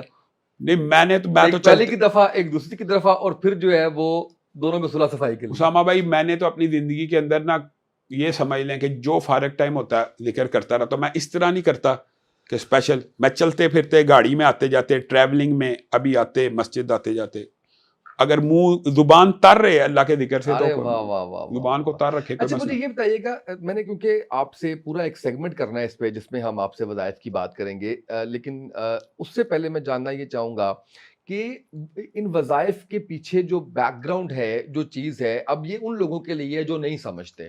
ایک سوال یہ کہ کیا وظیفہ پوچھے بغیر نہیں کیا جا سکتا, اجازت لیے بغیر نہیں کیا جا سکتا؟ کچھ لوگ کہتے ہیں الٹا پڑ جاتا ہے اگر آپ, کچھ کہتے ہیں یہ بڑا گرم عمل ہے, آپ کو غصہ آتا ہے. اور یہ میں جاننا چاہ رہا ہوں وہ یہ ہے کہ آپ کے پاس یہ علم کہاں سے آ رہا ہے وظیفے کا, وہ ذرا تھوڑا سا مجھے وہ بتائیے. اچھا, اس کے اندر تجربات مشاہدات بھی ہوتے ہیں. دوسری بات یہ ہے کہ میرے جو نانا تھے حضرت حافظ محمد گوندلوی رحمہ اللہ, اللہ کے فضل و کرم سے پورے برِ صغیر کے اندر اس ٹائم جتنے علماء حدیث کے زندہ ہیں, حدیث کی سند رسول اللہ صلی اللہ علیہ وسلم تک انہی کے ذریعے, تو وہ خود بھی وظائف بتاتے تھے. ہماری فیملی کے اندر بھی تھا, لیکن اپنے عملی تجربے اور مشاہدات اس بارے میں اسامہ بھائی بہت زیادہ انسان کو, مثلا میں نے آپ کو ایک وظیفہ بتایا, آپ میرے پاس کوئی بیماری لے کے آئے, میں نے دماغ سے اندازہ لگایا کہ اس بیماری کے لیے یہ وظیفہ قرآن کی آیت سوٹیبل ہے. پھر جب اس سے فیڈ بیک ملتا ہے نا, وہ کہتے ہیں اس کو مشاہدہ اور تجربہ, اور اس کو آپ مجربات کہتے ہیں. تو سب سے زیادہ انسان کا نالج اس طرح انکریز ہوتا ہے. مثلا آپ نے اب بات کر دی ہے تو میں بتاتا ہوں, میں نے کچھ لوگوں نے میرے سے کوئی کام تھے ایسے مشکل پوچھا, تو میں نے ان کو اسم اعظم کا وظیفہ بتایا. اسم اعظم کا جب میں نے وظیفہ بتایا, انہوں نے مجھے فیڈ بیک دیا کہ ہم نے ایک ہی دفعہ پڑھا ہے 313 مرتبہ, تو اللہ نے ہمارا یہ کام کرا دیا. تو پھر میں یہ زیادہ بتانا شروع ہو گیا, سمجھ رہے ہیں, یعنی یہ تجربے اور مشاہدے سے یہ باتیں سامنے آتی رہتی ہیں. تو وہ جب وظیفے کا مشاہدہ آتا ہے کہ یہ فلاں نے پڑھا تو یہ کام ہو گیا, آپ کو میں بلا مبالغہ, اب آپ نے ایسی بات چھیڑ دی, اس کے لیے تو سینکڑوں واقعات ہیں.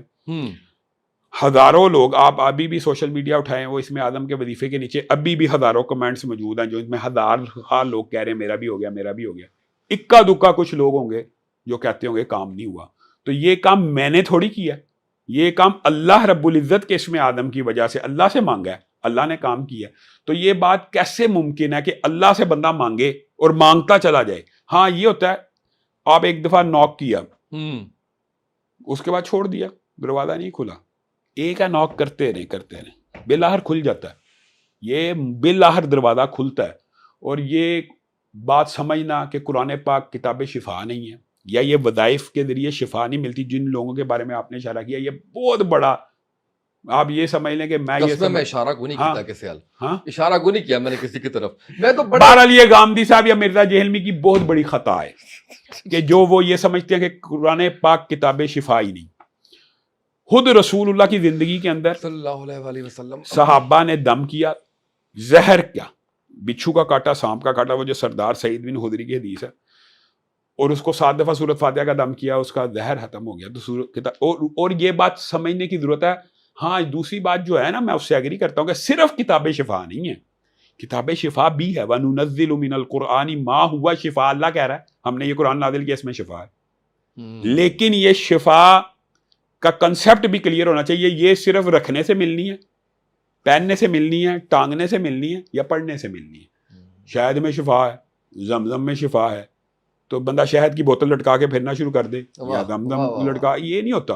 وہ پیے گا تو ملے گی، اسی طرح قرآن پڑھے گا تو مل جائے گی۔ یہ میں آپ کو گارنٹی سے کہتا ہوں، آپ قرآن پاک کی کوئی آیت کسی بھی کام کے لیے پڑھنا شروع کر دیں، اگر آپ کا اعتقاد ہے کہ اللہ میں نے اسی آیت کے ذریعے لینا، تو مل جائے گی، اللہ کا کلام ہے۔ تعویذ جو ہے وہ میں یہی، اب یہ بس فرق ہے، میں ذاتی طور پہ بھی اور ہمارا اسکول آف تھاٹ آپ کو پتہ ہے، تعویذ کو اس لیے جائز نہیں سمجھتا، اس کے اندر قرآن لکھا ہوا ہے۔ اب لاجکس دیکھیں، عام فہم لاجک یہ ہے، اسامہ بھائی یہ سمجھنے کی ضرورت ہے جی کہ پیر صاحب نے قرآن کی آیت لکھ کے دی ہے، یہ اہل حدیث کہتے ہیں شرک ہے۔ ایسی بات نہیں ہے، قرآن کی آیت لکھ کے دی ہے، ہم یہ سمجھانے کی کوشش کرتے ہیں کہ قرآن کی آیت لکھ کے دیا تعویذ بنا کے، اس کا کرنا کیا ہے؟ وہ یا کہتے ہیں الماری میں رکھو تو برکت کا نزول ہو جائے گا، بازو پہ پہنو حفاظت ہو جائے گی، فلاں جگہ، یہ جو پیر گلے میں پہنو گلے میں پہنو تو نظر نہیں لگے گی وغیرہ۔ اب آپ ایمانداری سے بتائیے، وہ بندہ تعویذ اٹھاتا ہے، وہ الماری میں رکھتا ہے گھر میں رزق کی برکت کے لیے، الماری کھولتا ہے، اندر 10 قرآن پڑے ہوئے، ایک آیت سے برکت آ جانی، وہ 10 قرآنوں سے نہیں آنی، اس کا مطلب پڑے رہنے سے نہیں آنی، اب پورے قرآن کا ڈھیر لگا دیں۔ نہیں، لیکن اگر اسی لاجک کو لے کے چلیں تو گلے میں تو قرآن نہیں نا اس طرح سے ہے، اگر کوئی تعویذ پہنتا ہے یا اچھا اب میں بتاتا ہوں، اس آیت کو جو گلے میں ڈالی ہوئی ہے اگر آپ پڑھیں گے تو آپ کی حفاظت ہو جائے گی۔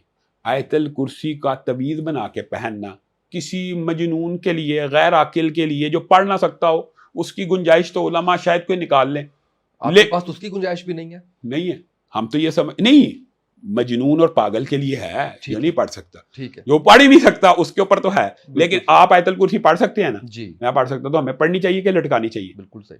یہ صرف اتنا فرق ہے، اس میں دوسری بات یہ ہے، اس میں شرک غیر شرک کا مسئلہ نہیں ہے، اس میں یہ ہے کہ ہم یہ کہتے ہیں کہ یہ رقیہ شریعہ رسول اللہ صلی اللہ علیہ وسلم نے اجازت دی ہے کہ جب تک شرک نہ ہو جائز ہے۔ ہم تو اس چیز کے بھی قائل ہیں کہ ہر دم کرنا چاہیے، جس کے الفاظ بھی چاہے قرآنی نہ ہو، ہم تو اس دم کے بھی قائل ہیں، لیکن ہم کہتے ہیں پڑھ کے کریں، اس کو لکھ کے نہ لٹکائے۔ لٹکانا دیکھیں، وہ ایک عام فہم آپ کو مثال دی، شہد لٹکانے سے یا دم لٹکانے سے یا کلمنجی لٹکانے سے نہیں ملتی، کھانے سے ملتی ہے، قرآن پڑھنے سے مل جائے گی، وہ وظائف پڑھنے سے مل جائے گی۔ بالکل ٹھیک ہے۔ اچھا، میں کچھ وظیفے آپ سے جاننا چاہ رہا ہوں، وہ مجھے اس میں جو ہے وہ آپ بتا دیں کہ دعا کی قبولیت کا بھی وظیفہ ہے۔ ہاں، دعا کی قبولیت ہی کا یہ سب سے بڑا وظیفہ ہے اسم اعظم کا، بسم اللہ الرحمن الرحیم، الف لام میم، اللہ لا الہ الا هو الحی القیوم، یا واحد یا ذا الجلال والاکرام، اس کے اندر اسم اعظم ہے۔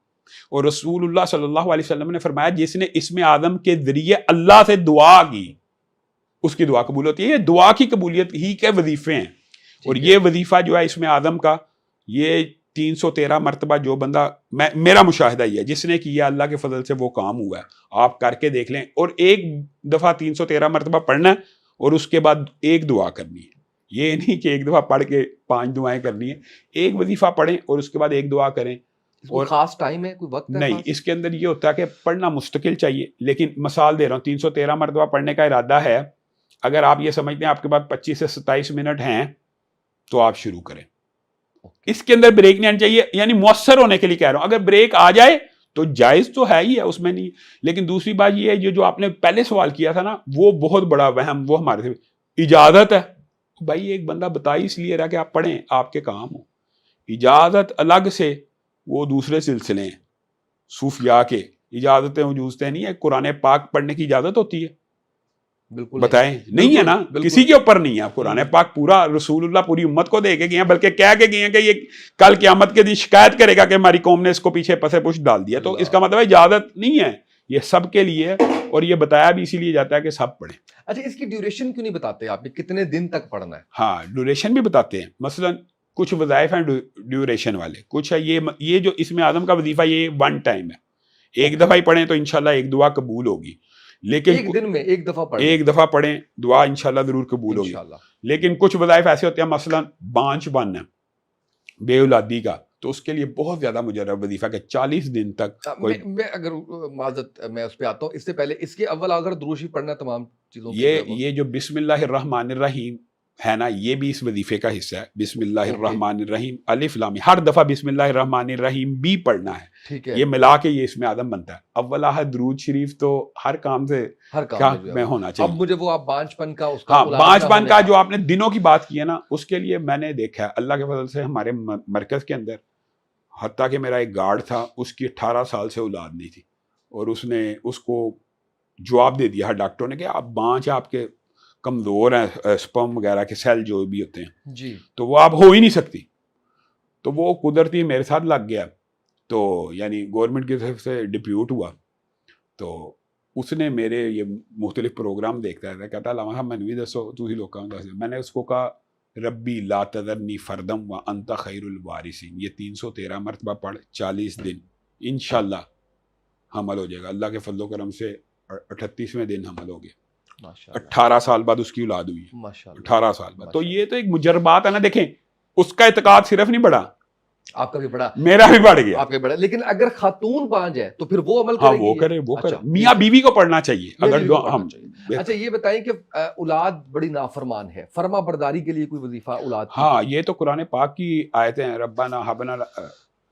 ربنا حب لنا من ازواجنا و ذریاتنا قرۃ اعین. اللہ تعالیٰ میری اولاد کو اور میری ازواج کو میری آنکھوں کی ٹھنڈک بنا. بالکل ٹھیک ہے. اچھا کسی چیز کی پریشانی ہے وہ ختم کرنے کے لیے ہاں پریشانیوں کے لیے بہت سے وظائف ہیں لیکن میں یہ سمجھتا ہوں یا حی یا قیوم برحمتک استغیث یہ بہترین گھبراہٹ کا وظیفہ پریشانی کا وظیفہ. ہاں مختلف قسم کی پریشانیاں ہو سکتی ہیں. مثلا انسان اپنے آپ کو بالکل تنہا فیل کر رہا ہے اور سوچ رہا ہے میرا کسی بندے نے ساتھ نہیں دیا تو اس کے لیے اس سے مختلف وظیفہ ہے حسبی اللہ و نعم الوکیل. اور اگر یہ سمجھتا ہے فلاں میرا دشمن ہے اور اس سے مجھے خطرہ ہے تو اس کے لیے وظیفہ اللہم انا نجعلک فی نحورہم ونعوذ بک من شرورہم. یا انسان کبھی کسی ایسی مشکل میں پھنس جائے کہ اس کے اوپر حملہ آور ہو جائے بندہ تو پریشان ہو جائے کہ میرے پہ کوئی اٹیک ہونے والا ہے تو اللہم اکفنیہم بما شئت. یہ سارے کے سارے پریشانیوں کے وظیفے ہیں اور یہ سارے وظیفے رسول اللہ صلی اللہ علیہ وسلم کی حدیث سے ثابت ہیں. یہ سارے وظیفے جو میں نے بتائے ہیں رسول اللہ کی حدیث سے ثابت ہیں اور یہ پریشانیوں کے اندر کہنے والے ہیں. بیماری سے نجات کا وظیفہ بیماری کے لیے تو بہت سے مجربات ہیں. مثلا سورت فاتحہ اتنی کو مجرب ہے آپ حیران رہ جائیں گے. ایک ڈاکٹر عفان صاحب ہیں جگر اسپیشلسٹ. انہوں نے ایک پیشنٹ سے پوچھا کہ آپ کا یہ جگر کا جو کینسر ہے ختم کیسے ہو گیا.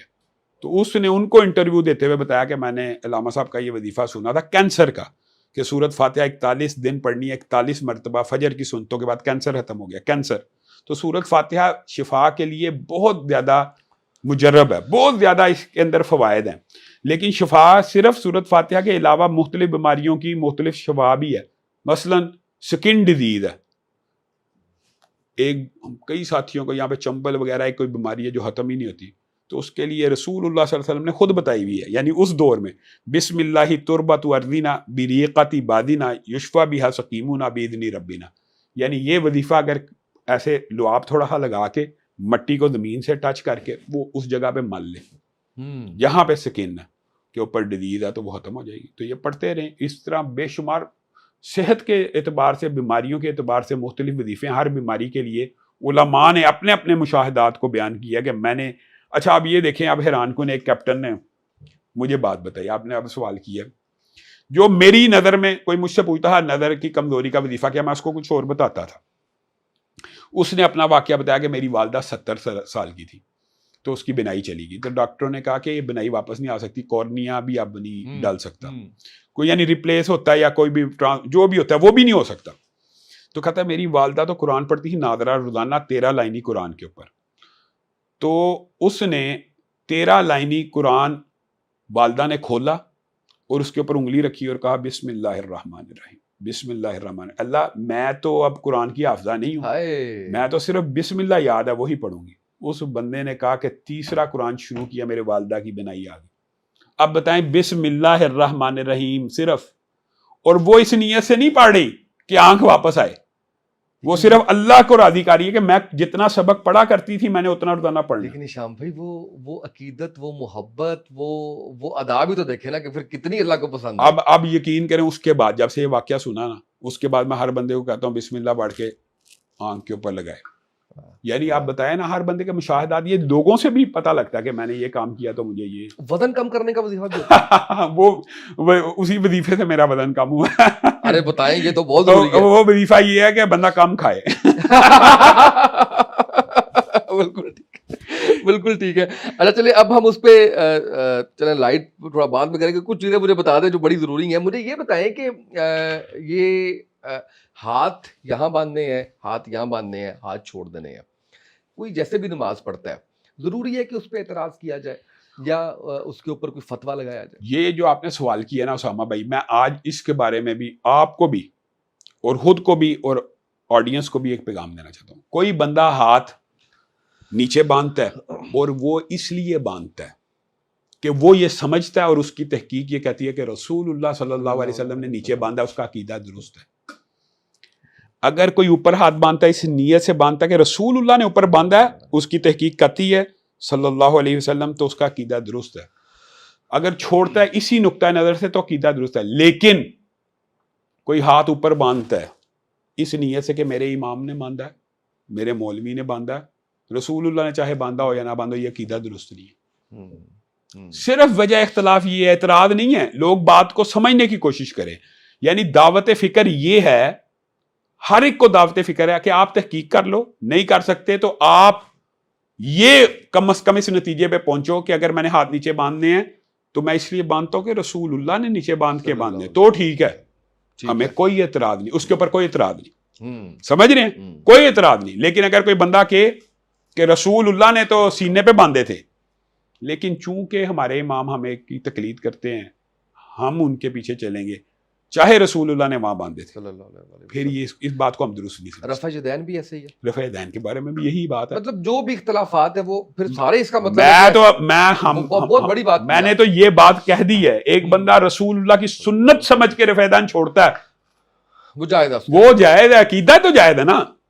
اعمال کی قبولیت کے لیے عقیدہ درست ہونا چاہیے نا. بڑا مزہ آیا مجھے آپ کی بات. اب آپ سمجھ رہے ہیں، عقیدہ درست ہوگا تو میں دیکھیں اللہ کو کیا کہے گا کہ اللہ میں نے اس لیے نہیں اٹھائے کہ رسول اللہ نے نہیں اٹھائے تھے، یہ جواب بنتا ہے.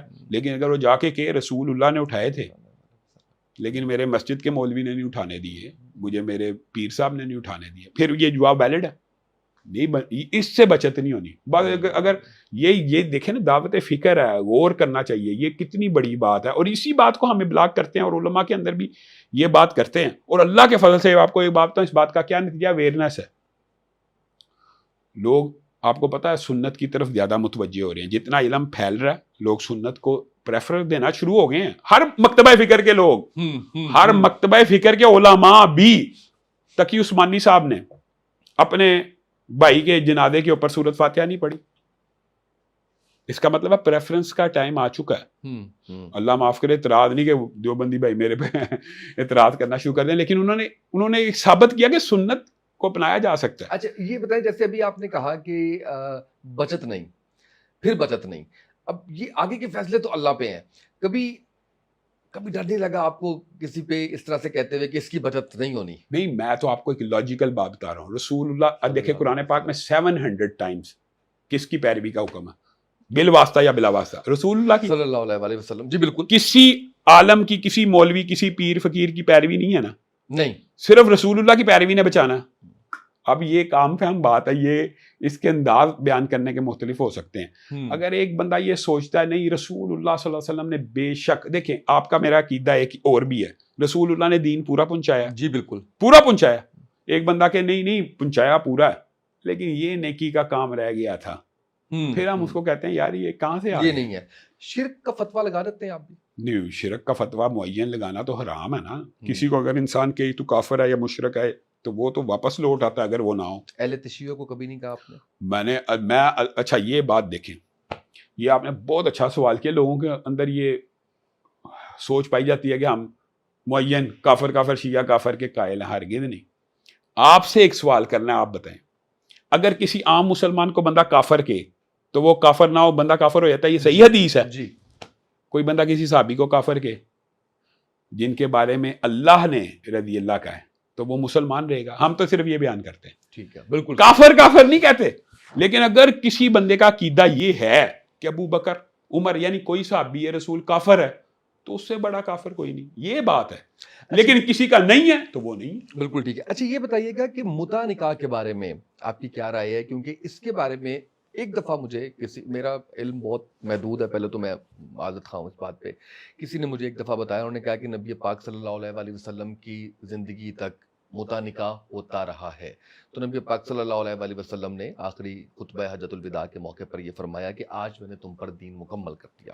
تو اس کے بعد اگر کوئی ایسی چیز آئی ہے تو اگر منع کیا گیا ہے تو نہیں، کیونکہ ان کے دور میں ہو رہا تھا تو اس لیے جائز ہے. آپ اس حوالے سے مجھے کسی مسلک کی نہیں، مجھے آپ نے جو ہے میں تو قرآن و سنت کی لاجیکل، بات مجھے جو مزہ آ رہا ہے نا، میں ٹائم بھی آپ کا زیادہ لے رہا ہوں، مجھے پتا تھا کہ مجھے آپ کے ساتھ بڑا مزہ آنے والا ہے، تو اس لیے میں چاہ رہا تھا کہ ہم ذرا عشاء کی نماز کے بعد اس کے اوپر بیٹھیں. تو اس پہ مجھے تھوڑا سا بتا. اسامہ بھائی، بنیادی طور کے اوپر جو آپ کی انفارمیشن میں کسی نے آپ کو پوری صحیح نہیں دی، آدھی درست دی ہے. رسول اللہ صلی اللہ علیہ وسلم جب آئے، شراب معاشرے میں تھی جی، رسول اللہ نے آہستہ آہستہ اس کا خاتمہ کیا. جی، بے پردگی تھی، جی، آہستہ آہستہ پردہ نازل ہوا. اسی طرح متع کا نکاح اس معاشرے میں موجود تھا. نکاح متع ایک ایسا نکاح تھا کہ جس کے اندر نکاح کی بعض شرائط پائی جاتی ہیں. صرف ایک شرط مفقود ہے. نکاح اس نیت پہ ہوتا ہے، کوئی بھی نکاح اس نیت پہ ہوتا ہے کہ یہ نکاح ہمیشگی اور دوام کے اوپر ہے. طلاق ہو جائے تو ہو جائے، ٹائم باؤنڈ نہیں ہوگا. اگر کوئی بندہ یہ کہ ایک دن کا نکاح ہے، 1 سال کا نکاح ہے، 10 سال کا نکاح ہے، تو یہ اس کو نکاح متع کہتے تھے. وہاں پہ بھی یہی کلچر تھا، جی، 5 سال کے لیے کروں گا، 2 سال کے لیے کروں گا، چلو 1 گھنٹہ بھی، یہ ایک ہی ہے. 10 سال کا نکاح بھی اگر ٹائم باؤنڈ ہو، 1 سال کا اور 1 گھنٹے کا بھی ہو، ان میں اس کو نکاح متع کہتے ہیں. یعنی جس میں وقت کا معین ہو کے اس وقت کے بعد طلاق ہو جائے گی. یہ رسول اللہ صلی اللہ علیہ وسلم کے دور میں جائز تھا اول. لیکن جب فتح خیبر ہوئی تو رسول، اچھا یہ جو آپ کو کسی نے کہا نا حجۃ الوداع کے بعد فتح خیبر 7 ہجری ہے، رسول اللہ صلی اللہ علیہ وسلم کے صحابہ گدھے کے گوشت کو پکا چکے ہیں، ہانڈیوں میں پک چکا اور بھوک کی شدت ہے. رسول اللہ صلی اللہ علیہ وسلم نے فرمایا آج کے بعد گدھے کا گوشت، گھریلو گدھے کا گوشت تمہارے پہ حرام کر دیا گیا، اور آج کے بعد متع تمہارے پہ حرام کر دیا گیا. اب مجھے ایک بات بتائیں، متع اور گھریلو گدھے کا گوشت ایک ہی دن 7 ہجری میں حرام ہوا ہے، اور اگر کوئی بندہ کہے کہ یہ وہ حجۃ الوداع کے بعد حلال ہوا تو وہ اس کی بات ویلڈ ہے. یعنی رسول اللہ کے دنیا سے چلے جانے کے بعد اگر کوئی کہ حرام ہوا ہے تو وہ یہ بات 100% ویلڈ مانی جائے گی. لیکن یہ رسول اللہ اپنی زندگی ہی میں حرام کر کے گئے ہیں. اور اس سے بھی اگلی بات، اس کی پھر تشریحات بھی کر کے گئے ہیں. کوئی نکاح ایسا نہیں ہے، کوئی نکاح ایسا نہیں ہے جس کی بنیاد طلاق پہ ہو. آپ بات سمجھ رہے ہیں؟ اور یہ بڑا خطرناک مسئلہ ہے. اور اس کے اندر بہرحال اہل سنت کے لوگوں کو بھی غور و فکر کرنے کی ضرورت ہے کہ متع جو ہے وہ سارے اہل سنت مکتبہ فکر کہتے ہیں حرام ہے، کیونکہ اس میں طلاق کی نیت ہوتی ہے اور ٹائم باؤنڈ ہوتا ہے. لیکن خود اہل سنت کے اندر ایک طبقہ فکر پایا جاتا ہے جو نکاح حلالہ کا قائل ہے. حلالہ، نکاح حلالہ کا قائل ہے. ٹھیک ہے.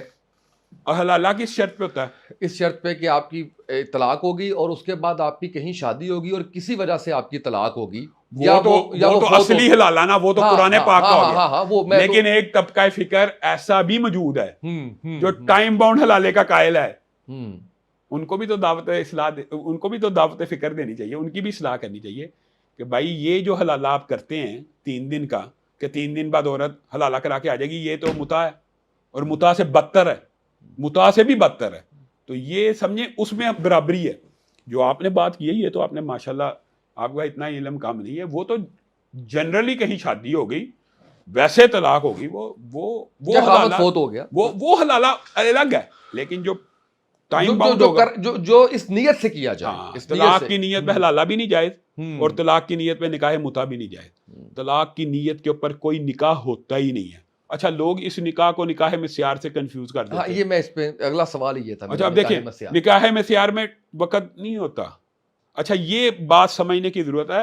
اچھا جو نکاح مسیار یہ ہے نا کہ 5 سال بعد طلاق ہوگی، وہ بھی متع ہی ہے، وہ مسیار نہیں ہے. مسیار یہ ہوتا ہے اسامہ بھائی کہ بیوی یا خامن اپنا کوئی حق چھوڑے، اپنا کسی حق میں ریلیف کرے. مثلا مسیار یہ ہے کہ آپ سیکنڈ میرج کرنا چاہتے ہیں، ایک مثال سمجھانے کے لیے، جی، اور وہ عورت کہتی ہے ٹھیک ہے مجھے برابری نہیں چاہیے، ٹھیک ہے، آپ اس کو 5 دن دیتے ہیں، مجھے 2 دن دے دیں. یہ مسیار ہے. مسیار کا مطلب ہے آسانی پیدا کرنا. اس عورت نے اپنا حق چھوڑا، کس کی مرضی سے؟ اپنی مرضی سے. مرد اپنا حق چھوڑے، ٹھیک ہے میں تجھ سے نکاح کروں گا لیکن تجھے میں یہ آسانی دوں گا, تجھ سے ڈیمانڈ نہیں ہے میرے کپڑے استری کر, تو میرا کھانا نہ پکا. یعنی یہ مسیار مرد کر رہا ہے. یہ نکاح 100% جائز ہوتے ہیں اگر پہلے سے بات طے ہو جائے, کمٹمنٹس ہو جائیں. اس کو نکاح مسیار کہتے ہیں. اس کو کنفیوز کیا جاتا ہے متع کے ساتھ. وہ نکاح مسیار حرام ہی ہے جو طلاق کی بنیاد پہ ہوگا. وہ کوئی بھی ہے, تو وہ کوئی بھی نکاح, وہ چاہے حلال ہے, مسیار ہے, جو بھی ہے وہ. اچھا وہ کہتے ہیں جی یہ سفری نکاح کو کہتے ہیں مسیار. سفری نکاح سے مراد یہ ہے, یہ بھی ایک خام عربوں کے بارے میں جھوٹ بولا جاتا ہے کہ وہ دبئی گئے ہیں, وہاں انہوں نے نکاح کیا, اس کو نکاح میں بھائی وہ تو متع ہے, ٹائم باؤنڈ ہے. اگر وہ تو متع ہے, یا سیر و سیاحت والا نکاح وہ تو متع ہے, وہ مسیار نہیں. مسیار وہ ہے جو رسول اللہ کی زندگی میں صحابہ سے ثابت ہے. رسول اللہ کی خود بعد ازواج نے اپنی باریاں چھوڑ دیں, اگرچہ وہ بعد میں چھوڑی, کمیٹڈ نہیں تھی, لیکن آپ اس کمٹ کر کے نکاح کر سکتے ہیں کہ میں تجھے برابری کے حقوق نہیں دے سکتا. اگر عورت چھوڑنا چاہے یا مرد عورت کو ریلیف دینا چاہے کہ ٹھیک ہے تو میرا کھانا نہ پکا, تو میری والدہ کی خدمت نہ کر, تو یہ نہ کر, یہ اس کو کہتے ہیں آسانی پیدا کرنا. آسانی جو ہے وہ پیدا تو متع تو 100% حرام ہے, لیکن بات دیکھیں گدھے کا گوشت 100% رسول اللہ نے گھریلو گدھے کا گوشت حرام قرار دیا. گھریلو گدھا حرام نہیں تھا کیونکہ اس کے دانت سیدھے ہوتے ہیں, چرنے والا جانور ہے, لیکن رسول اللہ نے حرام کہہ دیا. واضح حدیث ایبر کے موقع پہ موجود ہے. آج ہمارے پاکستان کے اندر ایک شخص ایسا ہے جو کہتا ہے گدھا, اور بڑا مشہور ہے ٹی وی کے اوپر. میں نے ابھی سنا کچھ دن پہلے, ساحل ادیم نامی شخص. اچھا, وہ کہتا ہے گدھے کا گوشت حرام ہی نہیں. عجیب بات ہے, یعنی لوگوں کو یہی نہیں پتا کہ گھریلو گدھا حرام رسول اللہ صلی اللہ علیہ وسلم کر کے گئے ہیں. اسی حدیث میں متع حرام ہے, سمجھیں, ایک ہی حدیث ہے, ایک ہی کتاب کی ہے. اچھا, اس میں کوئی بھی کسی بھی قسم کا نکاح اس کو چھپانا تو جائز نہیں ہے نا؟ اچھا یہ جو بات ہے نا کہ چھپانے سے کیا مراد, نکاح کا تو اعلان ہوتا ہے. جس نکاح کے اندر 2 گواہ موجود ہوں, حق مہر وہ چھپا ہوا نہیں ہے. اچھا, یہ بات سمجھ لیں. ٹھیک ہے. اگر آپ یہ سمجھتے ہیں کہ بیوی سے چھپانا جائز نہیں, جائز ہے. اچھا, کہنے کا مطلب یہ آپ نے نکاح اعلانیہ کی ہے, اس کی لڑکی کے ولی کی اجازت سے کی ہے, نکاح کی ساری شرائط موجود ہیں, مہر ہے, گواہ ہیں, تو اس کو نکاح کہتے ہیں. یہ خفیہ مانا ہی نہیں جاتا. خفیہ ٹرم ہمارے پاکستان کی ٹرم ہے. اچھا, ایسا کچھ وہ نہیں ہے اس کے اندر. اچھا, کوئی ایسی مجھے 2-3 چیزیں ایسی بتائیں جو بڑی, جیسے ہم اردو میں ایک لفظ استعمال کرتے ہیں غلط العام, کچھ ایسے غلط کنسیپٹ جو بڑے غلط ہوں اور آپ کہیں کہ یہ ہماری کیوں اس کی تصحیح ہونا بڑی ضروری ہے. بہت زیادہ ہیں, لیکن آپ نے جن کی طرف اشارہ کیا, مثلا ہمارے ہاں معاشرے کے اندر یہ کنسیپٹ ہے کہ جھاڑو پھیرو شام کے ٹائم تو رزق کی کمی ہوتی ہے. یہ غلط العام ہے, اور عامت الناس میں. پھر سب سے بڑی جو عجیب بات ہے جو ہماری, آپ یہ سن کے حیران رہ جائیں گے, مذہبی گھرانوں کے اندر بھی یہ موجود ہے, بچے کو خوشبو نہیں لگانی, باہر نکلے گا جن آ جائے گا. یہ اتنا بڑا غلط العام ہے. رسول اللہ صلی اللہ علیہ وسلم کی سنت ہے خوشبو لگانا. خوشبو لگانے سے جنات بھاگتے ہیں, خوشبو سے جنات بھاگتے ہیں. اور ہمارے معاشرے میں یہ سمجھا جاتا ہے بچے کو خوشبو لگاؤ گے تو جن آ جائے گا. کہتے ہیں سوری, ایک آپ کمپلیٹ کریں. نہیں یہی بات کر, ایک پاؤں میں جوتی پہن کے چلیں تو اس سے بھی بڑا نقصان ہوتا ہے, بڑا وہ ہے, اصل میں بلی راستہ کاٹ گئی. یہ جو چیز ہے نا, ایک پاؤں میں جوتی یا ایک پاؤں میں جراب, اس سے رسول اللہ نے منع فرمایا. اوکے, اب آپ سمجھیں, یہ رسول اللہ نے منع فرمایا ٹوٹی پلیٹ میں کھانے سے, ایک چپل پہننے سے, ایک جراب کا. یہ سنت مطہرہ سے یہ باتیں ثابت, یعنی کسی نہ کسی درجے پہ یہ باتیں پایا. جیسے میں اپنے گھر میں ہوں, یہاں پہ ایک چپل میری یہاں پہ ہے, ایک چپل میری وہاں پڑی ہوئی ہے, تو میں اس کو پہن کے وہ پہننے جا رہا ہوں. نہیں, لیکن آپ ایک پاؤں پہن کے باہر نہ فیشن اس طرح سے نہیں کرنا. فیشن نہیں, وہ چلنا معیوب ہے, غلط ہے, بالکل صحیح. اب دوسری جو آپ نے بات کی مثال دی, کتنی بڑی غلط العام ہے. کالی بلی نے راستہ کاٹ لیا تو سفر ملتوی کر لیا جائے. کیوں بھائی, وہ اپنے کام سے جا رہی ہے, آپ اپنے کام سے جا رہے ہیں. پھر دوسری بات ایک اور, میں تو یہ اس کو بھی غلط العام سمجھتا ہوں, جو پکڑا جاتا ہے وہی جیلی ہے, جو پیر پکڑا گیا وہ جیلی ہے, باقی سب اصلی ہے. یہ بھی غلط العام ہے. تو بھائی یہ ہوتے ہی جیل ساز ہے. جو بندہ اسامہ بھائی یہ دعویٰ کرے کہ میں ہوا میں اڑتا ہوں, میں پانی پہ چلتا ہوں, میں آگ میں بغیر جلے جا سکتا ہوں, وہ جادوگر اور کاہن ہو سکتا ہے, ولی اللہ نہیں ہو سکتا. کیونکہ ولی اللہ کو یہ کہنے کی ضرورت نہیں ہوتی نا, ولایت ایک ایسا منصب ہے جس کو کلیم کیا جاتا ہے. نبوت ہے کلیم کرنا, یعنی اعلان کیا جاتا ہے کہ مجھے اللہ نے نبی بنایا, میں نبوت کا اعلان کرتا ہوں. یہ اس کے اوپر فرض ہوتا ہے, نبی کے اوپر.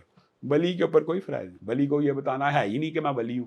تو جو لوگ یہ کہتے ہیں نا جی میرے ولی ہونے کی نشانی یہ ہے کہ آپ کچھ کھا کے آئے, میں بتا دوں گا آپ کیا کھا کے آئے ہیں, وہ جادوگر اور کاہن ہوتے ہیں.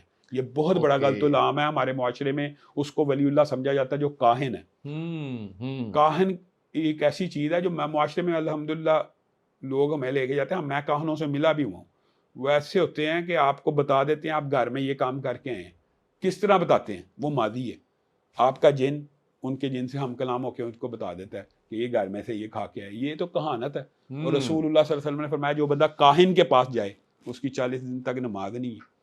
اس عقیدے کے ساتھ یہ بتائے گا کچھ. اچھا جیسے ایک ستاروں کا علم اور علم نجوم، اس کے بارے میں کیا حکم ہے؟ جائز نہیں ہے؟ یہ رسول اللہ صلی اللہ علیہ وسلم کی حدیث ہے. باتیں دیکھیں نا، کچھ چیزوں کے بارے میں باتیں حدیث ہے. علم نجوم کے بارے میں حتیٰ کہ رسول اللہ نے اس دن اتنی سختی کی بارش ہوگی. بعض صحابہ کے منہ سے یہ الفاظ نکلے، ہم نے دیکھا تھا فلاں ستارے کی حرکت کی وجہ بارش ہوئی، فلاں ستارہ یہاں سے وہاں گیا تھا تو بارش ہوگی. تو رسول اللہ صلی اللہ علیہ وسلم کس کو آ کے کہہ رہے ہیں کہ آج رات بارش ہوئی، اور بعض لوگ مومن ہو گئے اور بعض لوگ کافر ہو گئے. صحابہ ڈر گئے.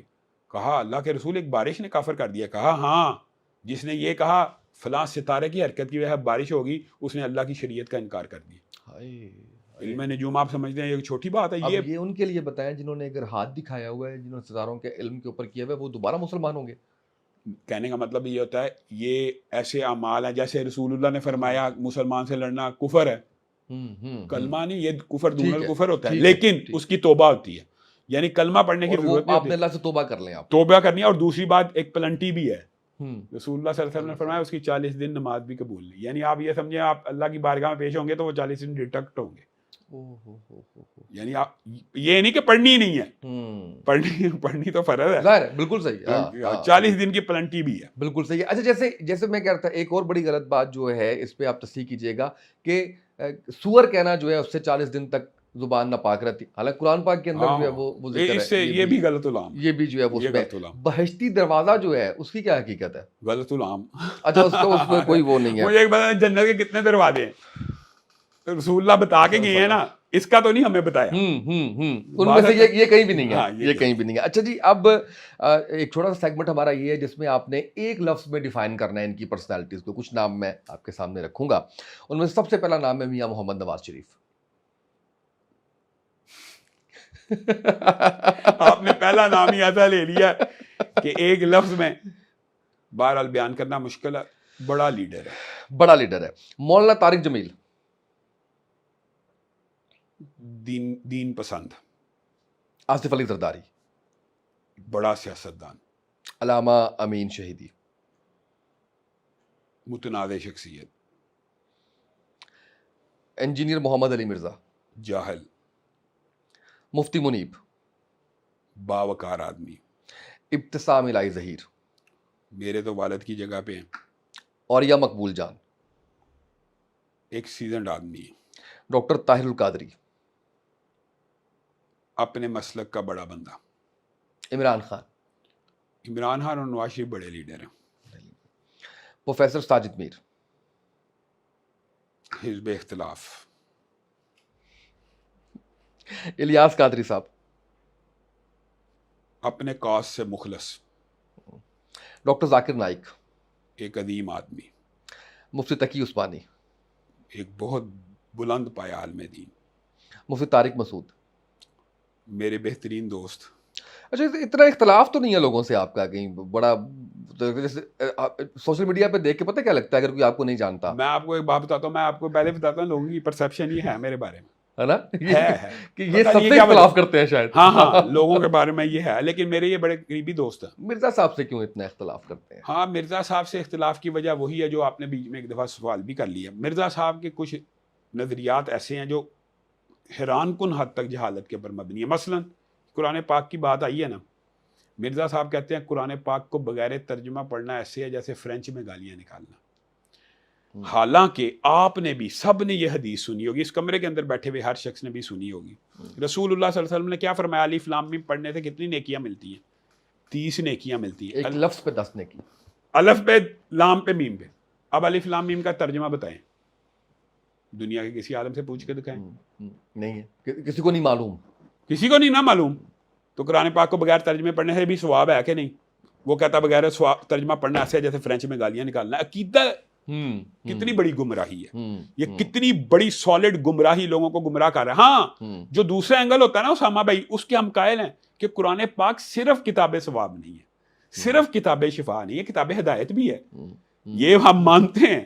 اور قرآن پاک کو ترجمے سے پڑھنا چاہیے، یہ بھی مانتے ہیں. لیکن یہ کہنا کہ بغیر ترجمے کے جو بندہ پڑھے گا وہ ایسے جیسے فرینچ میں گالیاں نکال رہا ہے، یہ تو بدترین عقیدہ اور یہ قرآن پاک کی توہین ہے. پھر دوسرا جو سب سے بڑا اختلاف ہمارے دل میں ہے وہ یہ ہے کہ صحابہ کے بارے میں غیر محتاط رویہ، سیدنا امیر معاویہ کے بارے میں رویہ درست نہیں ہے. آپ اس کی گفتگو سن لیں، بنو امیہ انجسن صبح سے لے کے شام تک بنو امیہ کو گالیاں نکالتا ہے. بنو امیہ میں حضرت عثمان شامل نہیں ہے، بنو امیہ میں ام حبیبہ شامل نہیں ہے، بنو امیہ رسول اللہ صلی اللہ علیہ وسلم کا خاندان نہیں ہے، رشتہ داری نہیں ہے، سسرالی رشتہ دار نہیں ہے. تو یہ جو میں سمجھتا ہوں مرزا جہلمی سے بنیادی اختلاف جو ہے وہ صحابہ کی کے اوپر ہے ایک. پھر دوسری بات یہ ہے اس کی زبان بڑی لوز ٹاک کرتی ہے. مثلا وہ ہمارے بارے میں تو جو کہتا رہے اتنے جید علماء کرام ہیں، امام ابن تیمیہ. اچھا پھر میں شیعوں سے بھی آج یہ سوال پوچھتا ہوں، اس نے یہاں تک کہہ دیا کہ حسن تے شاہی کوئی نہیں. اب مجھے بتائیں یہ کون سا انداز ہے؟ اور پھر یہ کہتا ہے حسن چھڈو انبیاء تے شاہی کوئی نہیں. اب مجھے ایک بات بتائیں، پھر اس سے جب یہ لوگ پوچھتے ہیں یہ آپ نے کیا کہا، تو وہ کہتا ہے میرے کہنے کا مطلب یہ ہے کہ انبیاء اللہ کے سامنے کوئی شے نہیں. حالانکہ یہ بھی غلط ہے اسامہ بھائی، انبیاء بھی اللہ کے محبوب بندے ہیں. اللہ کے سامنے کیوں نہیں شے؟ اللہ کے محبوب بندے ہیں. اللہ جیسی طاقت نہ ہونا، اللہ جیسی پاور نہ ہونا الگ بات ہے. نبی تے شے کوئی نہیں، یعنی آگے سے اس نے اس کی حجت یہ پیش کی اللہ کے سامنے شے کوئی نہیں. بھائی اللہ کے محبوب بندے ہیں تو اللہ نے بھیجے ہیں، اللہ ان کے اوپر وحی اتار رہا ہے. اللہ تو کہنے کا مطلب یہ ہے وہ بہت زیادہ مسکنسیپشن ہے. اچھا پھر یہ دیکھیں کہ موسیقی کا بھی قائل ہو گیا. اب یہ مجھے بتائیں کہ اجماع امت بھی کوئی چیز ہوتی ہے یا رسول اللہ کی حدیث کی بھی کوئی اہمیت ہوتی ہے کہ نہیں؟ بخاری شریف کی حدیث ہے، بخاری کی، کہ ان قریب میری امت موسیقی کو حلال کرے گی. اس کا مطلب ہے حرام ہے، یعنی ایک راکٹ سائنس نہیں ہے، عام فہم بات ہے. رسول اللہ کہہ رہے ہیں ان قریب میری امت شراب کو اور موسیقی کو حلال کرے گی، دونوں حرام ہیں. اسی حدیث سے ثابت ہوتا ہے کہ حرام بھی ہیں. تو موسیقی کے بارے میں بات آ گئی، شراب کے بارے میں بھی کسی نے حلال کی بات کر دی ہے. شراب کے بارے میں بھی مفتی عبد القوی صاحب کا ایک فتویٰ میری نظروں سے آج ہی گزرا کہ الکوہل بھی ویڈیو دیکھی آپ نے نئی جو بھی آئی ہے؟ ہاں دیکھیے، کیا کمنٹس ہیں؟ بہت شرمناک ہے اور عبرت ناک بھی ہے. مذہبی طبقے کے لوگوں کو اس سے عبرت پکڑنی چاہیے کہ فیم، شہرت انسان کو کس طرح کے رقیق جگہ پہ لے جاتا ہے. دیکھیں وہ بڑی، میں تو کہتا ہوں ان کی پہلی بھی حرکتیں درست نہیں ہیں، لیکن دیکھیں اس بندے کی کیا اس سے زیادہ ذلت ہو کہ ایک عورت اس کے منہ پہ تھپڑ مار گئی، اور ایک معروف عورت رحیم شاہ یا جو بھی ہے، حریم شاہ وہی ویڈیوز والی، ہاں ویڈیوز لیک کرتی ہے، نہیں وہ تھپڑ مارا اس نے اس کے منہ کے اوپر. تو پھر یہ دیکھیں اس کے بعد کیا پہنچا. اچھا یہ بتائیں کہ مرزا صاحب سے کبھی ملاقات ہوئی آپ کی؟ نہیں کبھی نہیں. کبھی خیال نہیں آیا صلح کر لیں، بیٹھ جائیں؟ آپ تو لاجک کے بندے ہیں، آپ تو گفتگو کے بندے ہیں. کبھی چلیں آپ کی وساطت سے بھی کہتے ہیں بیٹھ جائیں. پہلے کہا ہے آپ نے؟ نہیں میں تو 5 سال سے کہہ رہا ہوں کہ مرزا صاحب ایک دفعہ سامنے بیٹھ جائیں. تو چلتے ہیں ان کے پاس، دودھ کا دودھ پانی کا پانی، ان کے پاس چلتے ہیں کسی دن. نہیں چلیں چھوڑیں نا، ویسے بیٹھتے ہیں، ویسے چلیں ان کے پاس. سب جانتے ہیں کہ وہ وہاں سے باہر نہیں آتے. کس دن پلان کیوں نہیں آتے؟ چلتے. میں کہتا ہوں چلے نہیں آتے، سامنا تو کریں سر. اچھا پھر میری ایک بات بتائیں، اگر آپ چلے میں آپ کو ایک بات اور بتا دوں دلچسپ چھوٹی سی، اگر آپ میرے ساتھ چلتے ہیں، ہم دونوں چلتے ہیں وہاں پہ، ٹھیک ہے، کیا وہ انکار کر دیں گے ملنے سے آپ کو؟ انکار کر دیں گے. میرا نہیں خیال انکار کر دیں گے. آپ پوچھ لینا آن کیمرہ کبھی ملاقات نہیں کریں گے. نہیں آن کیمرہ تو ملاقات کرنی نہیں ہم نے. ہاں تو آف کیمرہ تو جب مرضی آ جائیں، مجھے بھی نہیں وہ نہیں آتے تو آپ بیٹھے تو صحیح، آف کیمرہ ہی بیٹھ کے کچھ دلیل، کچھ بات، کچھ ایسے جو اختلاف ہے ان کو تھوڑا سائڈ پہ، کچھ اس طرح سے. کبھی نہیں ویسے آف کیمرہ بھی بیٹھنے کے لیے اہل حدیث علماء تیار ہیں. اگر وہ سنجیدہ رویے کا مظاہرہ کرے میں ان کو آپشن دیتا ہوں. الحمدللہ میں اپنے بھائی ابو یا نور پوری اور علم عتیق الرحمان الوی کو ان کے پاس بھیج دوں گا. میں بات ہی اور کر رہا ہوں نا، میں تو اکٹھے بیٹھ جائیں گے. میں تو صلح صفائی کی بات کر رہا ہوں. میں کہہ رہا ہوں ہم پہلی ملاقات میں کوئی اختلافی بات کریں ہی نا. یعنی آپ کا مطلب ہے صرف خیر سگالی ملاقات؟ خیر سگالی ملاقات تو کریں نا. علامہ صاحب دیکھیں ہر بندہ کوئی ان سے آپ کے بارے میں پوچھ رہا ہے، کوئی آپ سے ان کے بارے میں پوچھ رہا ہے، سب کی ریٹنگ بڑھ رہی ہے، سارا کچھ ہو رہا ہے. اس میں کہیں دین بھی سم ٹائمز شاید ایسا ہوتا ہو کہ متاثر ہو جاتا ہو. اچھا دوسری بات یہ ہے، یہ بات جو آپ نے کی ہے نا بڑی ویلڈ ہے. میری گزارش یہ ہے کہ میرا نہیں خیال کہ آپ کبھی جائیں گے تو وہ کبھی آپ سے ملنے سے چلیں انکار آپ کر کوئی نہ دیں. کوئی ایسا راستہ بنانے کی کوشش کریں, میں تو حاضر ہوں. کوئی کیمرہ نہیں اس میں, کوئی چیز میں نہیں, کوئی آپ کو پتا دوستوں کا دوست ہوں, آپ جو کام کریں گے میں انشاءاللہ حاضر ہوں. ایسی بات نہیں ہے کہ ہم یہ اور اس ہمارا میں یہ کوئی رویہ, اختلافی بات نہیں ہوگی, اس میں کوئی وہ نہیں تو ہوگا. پھر اس ملاقات کا لیکن فائدہ نہیں ہوگا. سر ہو یا نہ ہو, دیکھیں علامہ صاحب میں کہتا ہوں آپ نے نیت کی بات کی ہے, آپ نے کہا ہے کہ ہاتھ جہاں مرضی ہاں باندھ لو, نیت یہ ہے کہ نبی پاک صلی اللہ علیہ وآلہ وسلم, تو آپ کی نیت یہ ہو کہ دین کی فلاح کے لیے, دین کے اس کے لیے جو ہے تو آپ وہ اس کا کوئی وے آؤٹ نکالیں. ٹھیک ہے. لیکن بالکل ایک ٹھیک بات ہے. میں وضاحت ضرور کرنا چاہتا ہوں. آج کل انہوں نے میرا ایک جواب بھی ریکارڈ کرا ہے, کیا کہ اس نے کہا تھا کہ میں 10 لاکھ روپے انعام دوں گا اگر قرآن اوپر سے دیکھ کے پڑھ دے گا, تو وہ قرآن کا صفحہ کوئی اینکر گیا اس کے سامنے کھول کے پڑھ لے. حالانکہ جس بندے نے یہ چیلنج کیا ہے اس نے یہ الفاظ ساتھ کیا, ابو یحییٰ نور پوری صاحب ہیں, اور میں نے اس انٹرویو میں یہی کہا کہ 10 لاکھ روپیہ دیں گے, آپ نے ایک صفحہ اوپر سے نادرہ پڑھ کے ان کے سامنے پڑھنا ہے. اب مجھے بتائیے ایک اینکر کے سامنے قرآن پڑھنا اور ایک عالم دین کے سامنے قرآن پڑھنا, فرق آپ کو نہیں لگتا؟ عالم دین نے غلطی نکالنی ہے, اینکر نکال سکتا ہے غلطی؟ نہیں نکال سکتا. جس قسم کا دعویٰ وہ کرتے ہیں غلطی, یعنی وہ دیکھیں وہ لوگوں کو بیوقوف بنانے کا اینگل دیکھ رہے ہیں. میں تو علامہ صاحب اس سے آگے کی بات کر رہا ہوں. ٹھیک ہے, میں تو کہہ آپ رہا وے آؤٹ نکالنے میں تیار چھوڑیں ہوں. غلطی, چھوڑیں سارا کچھ, ایک آئس چلیں بریک تو کام ہونا. آئس بریک میں بیٹھے تو اگر صحیح. آپ کہیں گے تو میں اور مفتی طارق مسعود صاحب اکٹھے چلے جائیں گے. بتائیں آپ بنائیں. میں اس پہ ظاہر ہے کہ ان سے بھی گزارش ہی کر سکتا ہوں کہ آپ جب بھی جائیں, لیکن وہ شاید آپ کی گزارش ہم نے آپ کی مان جانی ہے, انہوں نے نہیں ماننی. چلے وہ ان سے ملاقات ہوتی ہے تو اس میں پھر دیکھتے ہیں کہ ان سے بھی میں یہی ہاتھ جوڑ کے یہی گزارش کروں گا کہ اس سلسلے کو جو ہے وہ ضرور اس پہ ڈسکشن کریں. میری خواہش پتہ کیا ہے, میری خواہش یہ ہے کہ ضرور آپ اختلاف بھی کریں, وہ بھی آپ سے اختلاف کریں, آپ بھی ان سے اختلاف کریں, یہ کیمراز کے سامنے نہ کریں. اسامہ بھائی کچھ آپ اس کو معاملات بڑے بند- سینسیٹیو ہوتے ہیں, اس مثلا کو- اس کو اچھا بند کر ایک کے- ایمان کا مسئلہ بھی ہوتا ہے کہ نہیں. انہوں نے ایک دعویٰ کیا, چلیں ایک بات آئی ہے تو میں سمجھانے کے لیے کہہ رہا ہوں, کچھ معاملات ہیں ہم افہام تفہیم آپس میں مل لیا خیر سے گالی کے طور پہ, لیکن کچھ معاملات ایسے ہیں, مثلا انہوں نے یہ کہا کہ یہودی کہتے ہیں رسول اللہ صلی اللہ علیہ وسلم کل کے چھوکرے. اب یہ معاملہ بڑا سینسیٹیو ہے. میں نے ان کی برائے اصلاح پہلی تقریر کی کہ یہ آپ کے منہ سے شاید سلپ آف ٹنگ ہو گیا ہے, ایسا کسی یہودی نے کسی کتاب میں نہیں کہا. وہ اڑ گئے کہ یہ کل کے چھوکرے کا تو مطلب برا ہوتا ہی نہیں, اس کا مطلب ایسے ہے. بعض لٹریٹ پیپل اور جاہل لوگ یہ سمجھتے ہیں کل کا چھوکرا اتنی بری بات ہی نہیں ہے. میں نے ان سے کہا کہ یہودی کس نے کس کتاب میں کہا ہے, آپ ہمیں یہ بتا دیں کس یہودی نے کس کتاب میں کہا ہے. سر آنکھوں پہ آپ کی بات سچی, جب کسی یہودی نے کہا ہی نہیں آپ ان کے اوپر الزام لگا رہے ہیں. رسول اللہ صلی اللہ علیہ وسلم جب مدینہ میں گئے ہیں, یہودی تو مدینہ میں تھے, رسول اللہ کی عمر کل کے چھوکرے والی تھی معاذ اللہ, اور کیا رسول اللہ صلی اللہ علیہ وسلم کو وہ یہ کہہ سکتے تھے معاذ اللہ. پھر ہوا یہ, اس کا دیکھیں آپ اپنے دام میں سے یاد آ گئے. میرے خلاف ویڈیو بنائی گے, کل کا چھوکرا کہنا ہے ہماری عام لینگویج کے اندر کوئی گالی یا بری بات نہیں. اس کو کسی بندے نے کہہ دیا یہ کل کا چھوکرا, اس کو پڑھ گئے کہ کل کا چھوکرا تو گالی.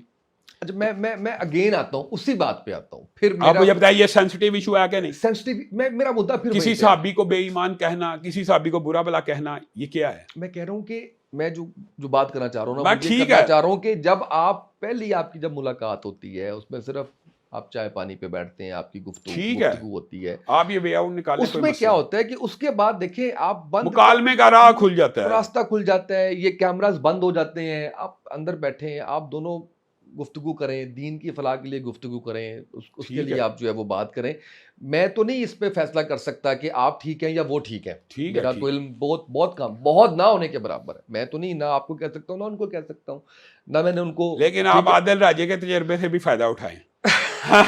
جو بعد میں ویڈیو بنانے کی ان کو بہت عادت ہے کہ اندر یہ بات ہوئی, یہ بات ہوئی. چلے خیر, جیسے آپ کہیں گے میں تیار ہوں. میرا مقصد جو تھا وہ میں نے آپ تک جو ہے میں تیار ہوں, وہ میں نے پہنچایا ہے, آپ کی بات کے اوپر لبیک ہے, وہ میں نے بتایا. اچھا اب مجھے ایک دو چیزیں چھوٹی چھوٹی بتا دیجیے, اور وہ یہ ہے کہ خاتون کے چہرے کے پردے کا کیا حکم ہے؟ بنیادی طور پہ اس کے بارے میں میرا جو اسکول آف تھاٹ ہے یا میرا نقطہ نظر ہے, میں آپ کے سامنے کچھ دو حدیثیں صرف رکھوں گا تاکہ بات مختصر ہو. رسول اللہ صلی اللہ علیہ وسلم نے فرمایا جب کسی سے شادی کرنی ہو تو اس کو دیکھ لیا کرو. ایک صحابی کے رشتے کا پورا واقعہ آپ کے دماغ میں آ گیا کہ پہلے دیکھ لینا, ایسا نہ ہو کہ انصار کی عورتوں کی آنکھیں اور چہرے کے بعد. اب مجھے ایک بات بتائیں, رسول اللہ صلی اللہ علیہ وسلم نے کیا دیکھنے کی اجازت دی ہے؟ ذرا چہرہ ہوگا. اب یہ دیکھیں یہ راکٹ سائنس نہیں ہے. آپ کسی بندے سے پوچھیں کیا رسول اللہ نے اس کو ننگا دیکھنے کی اجازت دی ہے؟ بالکل برہنہ دیکھنے کی؟ صرف چہرہ دیکھنے کی اجازت دی ہے. اس کا مطلب ہے چہرہ چھپا ہوا تو دیکھنے کی اجازت دی ہے. پھر قرآن کی آیت ہے, اللہ رب العزت قرآن پاک میں کہتا ہے وہ عورتیں جو بوڑھی ہو جائیں اور جن کے حیض کے ایام بند ہو جائیں ان کے اوپر کوئی حرج نہیں کہ وہ اپنے کپڑوں کو اتار دیں. کس جگہ کے کپڑوں کو اتارنے کا چہرے حکم؟ بس یہ بڑی ویلڈ اور مضبوط دلائل ہیں چہرے کے پردے کے. کیا رسول اللہ صلی اللہ علیہ وسلم یہ کہہ رہے ہیں کہ 60 سال کی عورت برہنہ گھومنے کی اجازت ہے, یا اللہ یہ کہہ رہا ہے؟ اللہ کہہ رہا ہے کہ صرف چہرے کا پردے کی تخفیف ہے, اور قرآن کی اسی آیت میں لکھا ہے کہ اگر وہ پھر بھی کپڑا پہنی رکھے ہیں تو بہتر ہے. آپ بتائیں, یعنی چہرے کا پردہ 60 سال کے بعد بھی حکم دیا جا رہا ہے. تو پھر آپ یہ بندہ کہ چہرے کا پردہ ہی نہیں. اچھا, چہرہ ہی مرکز نگاہ ہے, چہرہ ہی حسن کا مرکز ہے, چہرے سے ہی بندہ اٹریکٹ ہوتا ہے, اور یہ تو انسانی جبلت کے اندر ہے, فطرت کے اندر ہے, تو وہی اسی کا پردہ نہیں ہے. پردہ چہرے کا ہے. جن علماء کا, دوسرے علماء کا بھی موقف سامنے آنا چاہیے, جن علماء نے چہرے کو کھلا رکھنے کی اجازت دی ہے اس کی جو شرائط ہے وہ ہمارے معاشرے میں پوری ہوتی ہے. چہرے کا پردہ نہیں کا استعمال کر کے, چہرے میں میک اپ بھی ہے, انہوں نے تو لکھا میک اپ نہ ہو, چہرہ اس طرح کا نہ ہو, اس طرح کا نہ ہو, 14 شرائط ہیں, تو ان کے اوپر بھی عمل نہیں ہوتا. اچھا, واپس آپ کی شخصیت پہ, مشغلہ کیا ہے فری اوقات میں آپ کا؟ مطالعہ بہت زیادہ, اللہ کے فضل سے شوق بھی ہے, بچپن سے مطالعہ کرتا ہوں. اور دوسری بات یہ ہے کہ اللہ کے فضل و کرم سے میں مطالعے کے بغیر کبھی جمعہ نہیں پڑھایا. اور ہمارے اسکول آف تھاٹ میں آپ کو پتا ہے جمعہ تقریر سے بھی شروع ہوتا ہے, آخری 2 خطبے نہیں ہوتے, آپ کو پتا ہے وہ تقریر کو بھی خطبہ سمجھا جاتا ہے, تو وہ سارے لوگ وہی خطبہ سننے آتے ہیں. بالکل صحیح ہے. اچھا, ایک چھوٹا سا ریپڈ فائر ہے ہمارا, بہت زیادہ بڑا نہیں ہے, چھوٹا سا ہے, زیادہ مشکل بھی نہیں ہے. 3 آپشنز ہوں گے, 3 میں سے ایک جواب دینا ہے آپ نے, ایک ضرور دینا ہے ورنہ ہم ٹروتھ ڈیئر پہ چلے جائیں گے. ٹروتھ ڈیئر بڑا مشکل ہو جائے گا پھر. تو پہلا سوال آپ سے یہ ہے کہ بیسٹ ایکٹنگ ایوارڈ کس کو دیں گے؟ سائیں قائم علی شاہ کو, اسلم رئی ثانی کو, یا منظور وسان کو؟ قائم علی شاہ. قائم علی شاہ اچھی ایکٹنگ کر لیتے ہیں, بہترین کر لیتے ہیں. اچھا, یہ بتائیں کہ آپ کھانے پر انوائٹیڈ ہیں, 3 میں سے آپ نے کسی ایک کے ساتھ جانا ہے, اور دوسرا آپشن آپ کے پاس پھر یہ ہوگا کہ آپ نے کسی ایک کے ساتھ نہیں جانا, وہ کون ہوگا؟ پہلے تو یہ ہے کہ وہ 3 نام جن میں سے ایک کے ساتھ جانا ہے وہ آپ بتائیں گے. وہ ہے مولانا فضل الرحمان صاحب, وہ ہے پروفیسر ساجد میر صاحب, اور انجینئر محمد علی مرزا صاحب. مولانا فضل الرحمان بلولا, ان کے ساتھ آپ جو ہے وہ جائیں گے. اچھا, اور ان میں سے کوئی ایک دن کے ساتھ بالکل نہیں جائیں گے؟ سب کو پتہ ہے کہ ان کے ساتھ نہیں جائیں گے. ابھی آپ نے میرے سے کمٹمنٹ کی ہے کہ آپ ان کو خود ملنے جائیں گے, اور آپ مجھے کہہ رہے ہیں کہ میں نہیں جاؤں گا. وہ میں نے کہا آپ کوئی وے آؤٹ نکال لیں گے تو ہم لوگ بیٹھ کے, ٹھیک ہے, بالکل, کیونکہ اس کے شاہد اور گواہ آپ ہوں گے نا. بالکل ٹھیک ہے. اچھا, یہ بتائیں جی, پروگرام ہے ٹی وی کا, ہوسٹ جو ہے وہ ان کے 3 نام ہیں, وہ میں آپ کو بتا رہا ہوں, اور آپ نے ان کے پروگرام میں جانا ہے, اور کسی ایک کے پروگرام میں جانا ہے. وہ میرا ہے, اور وہ اپنی حریم شاہ ہیں, اور وہ متیرہ ہیں. کس کے پروگرام میں جائیں گے؟ ان میں سے تو کسی کے پروگرام میں نہیں. کوئی ایک تو چوز کرنا پڑے گا نا آپ کو, کوئی ایک تو نسبتاً آپ کو لگے گا کہ یہ بہتر ہے, میں ان کے پروگرام میں جاؤں گا. نہیں, ان میں سے میں انشاءاللہ کسی کے پروگرام میں نہیں جاؤں گا, آپ سے وعدہ اچھا ٹھیک ہے. اچھا, یہ بتائیں کہ 3 میں سے 3 اینکرز ہیں, وہ آپ کو اپنے پروگرام میں بلوا رہے ہیں, اور کسی ایک جن کے پروگرام میں بالکل نہیں جائیں گے آپ. آپشنز آپ کے پاس حامد میر ہیں, سہیل وڑائچ ہیں, اور مبشر لقمان ہیں. ویسے میں تینوں کے پروگرام میں جانا چاہتا ہوں میرے کیونکہ قریبی دوست ہیں. ٹھیک ہے, لیکن ایک کوئی آپ سہیل وڑائی صاحب تو میرے استاد بھی ہیں میتھس کمیونیکیشن کے. اب کوئی ایک نام آپ کو بتانا پڑے گا کہ آپ کا نہیں, ان کے نہیں. مبشر لقمان. مبشر لقمان, وجہ کیا؟ بس آپ نے ایک آپشن تھی تو ان کا دے دیا, ورنہ میرے ان کے ساتھ بھی تعلقات اچھے ہیں. بالکل ٹھیک ہے. اچھا, یہ بتائیں کہ آپ کو اپنی جماعت کے لیے جو ہے وہ ویمن صدر کی جو ہے وہ سیٹ آفر کرنی ہے. 3 آپشنز آپ کے پاس, کس کو آپ لے کے آئیں گے؟ ہنا ربانی کھر کو, فردوس عاشق اوان کو, یا ملائکہ بخاری کو؟ ملائکہ بخاری کون سی پارٹی کی؟ جو پاکستان تحریک انصاف چھوڑ کے سیاست بھی چھوڑ چکی ہیں. اچھا اچھا. فردوس عاشق اوان صاحبہ کو تو جانتے ہوں گے آپ, ٹھیک ہے. بہرحال یہ جمعیت کے پیرامیٹر پوری نہیں اترنی, لیکن اگر کسی کو سلیکٹ کیا جائے تو ہنا ربانی کھار خارجہ تھی نا جو, وہی نا. جی جی جی, بالکل وہی, بالکل وہی. اچھا, 3 آپشنز ہیں آپ کو, اور 3 میں سے کسی ایک کو ووٹ دینا ہے. آپ کس کو دیں گے؟ ڈاکٹر طاہر القادری کو دیں گے, سراج الحق صاحب کو دیں گے, اور اب تیسرا جو آپ کے پاس آپشن ہے وہ ہے ساجد میر صاحب. سراج الحق صاحب. ساجد الحق صاحب کو جو ہے وہ آپ ووٹ دیں گے. چلیں, یہ ایک آپ نے اسکپ کر دی. اب میں اس پہ ٹروتھ ڈیئر پہ نہیں جاتا کیا اس کے اوپر, کیونکہ وہ میں نے آپ سے کروانا تھا کہ آپ ہماری کسی ایک بھابھی کو فون کر کے بتائیں کہ میں تیسری شادی کر رہا ہوں. ان کو اعتراض نہیں ہے. ارے کوئی اعتراض نہیں, وہ ماشاءاللہ جس طرح سے آپ بتا رہے ہیں وہ تو شاندار ہے. کیا فیڈ بیک ہے آپ کا, کیسا لگا آپ کو پوڈ کاسٹ آج کا؟ بہت اچھا. بہت اچھا آپ کا انداز ماشاءاللہ، پہلی دفعہ ہوا آپ کے ساتھ، آپ کو خوش آمدید بھی کہتے ہیں، اور میں یہ سمجھتا ہوں کہ الحمدللہ آپ گیسٹ کے ساتھ الجھنے کی بجائے اس سے کچھ لینے کی کوشش کرتے ہیں، تو یہ بڑی اچھی بات ہے۔ اچھا آخری سوال، اور یہ میرا سگنیچر کویسچن ہے اور اس کا جواب آپ نے مجھے دینا ہے، اور وہ سوال یہ ہے کہ بڑے ہو کے کیا بنیں گے؟ بڑے ہو کے بھی دین کا خادم ہی بنوں گا ارے انشاءاللہ۔ واہ واہ واہ، کیا بات ہے، بہت شکریہ آپ کا، میں نے بہت انجوائے کیا، بہت سے جو ایسے کنسیپٹس تھے، جو مسکنسیپٹس تھے وہ کلیئر ہوئے، بہت سی چیزیں وظیفے کے حوالے سے بہت بہت کچھ جو ہے وہ سیکھنے سکھانے کا، اور آپ کو دوبارہ بھی زحمت دیں گے ہم انشاءاللہ، انشاءاللہ تاکہ ہم آپ سے مزید سیکھ سکیں۔ آج کے اس پوڈ کاسٹ سے اتنا ہی، اجازت دیجیے، اللہ حافظ۔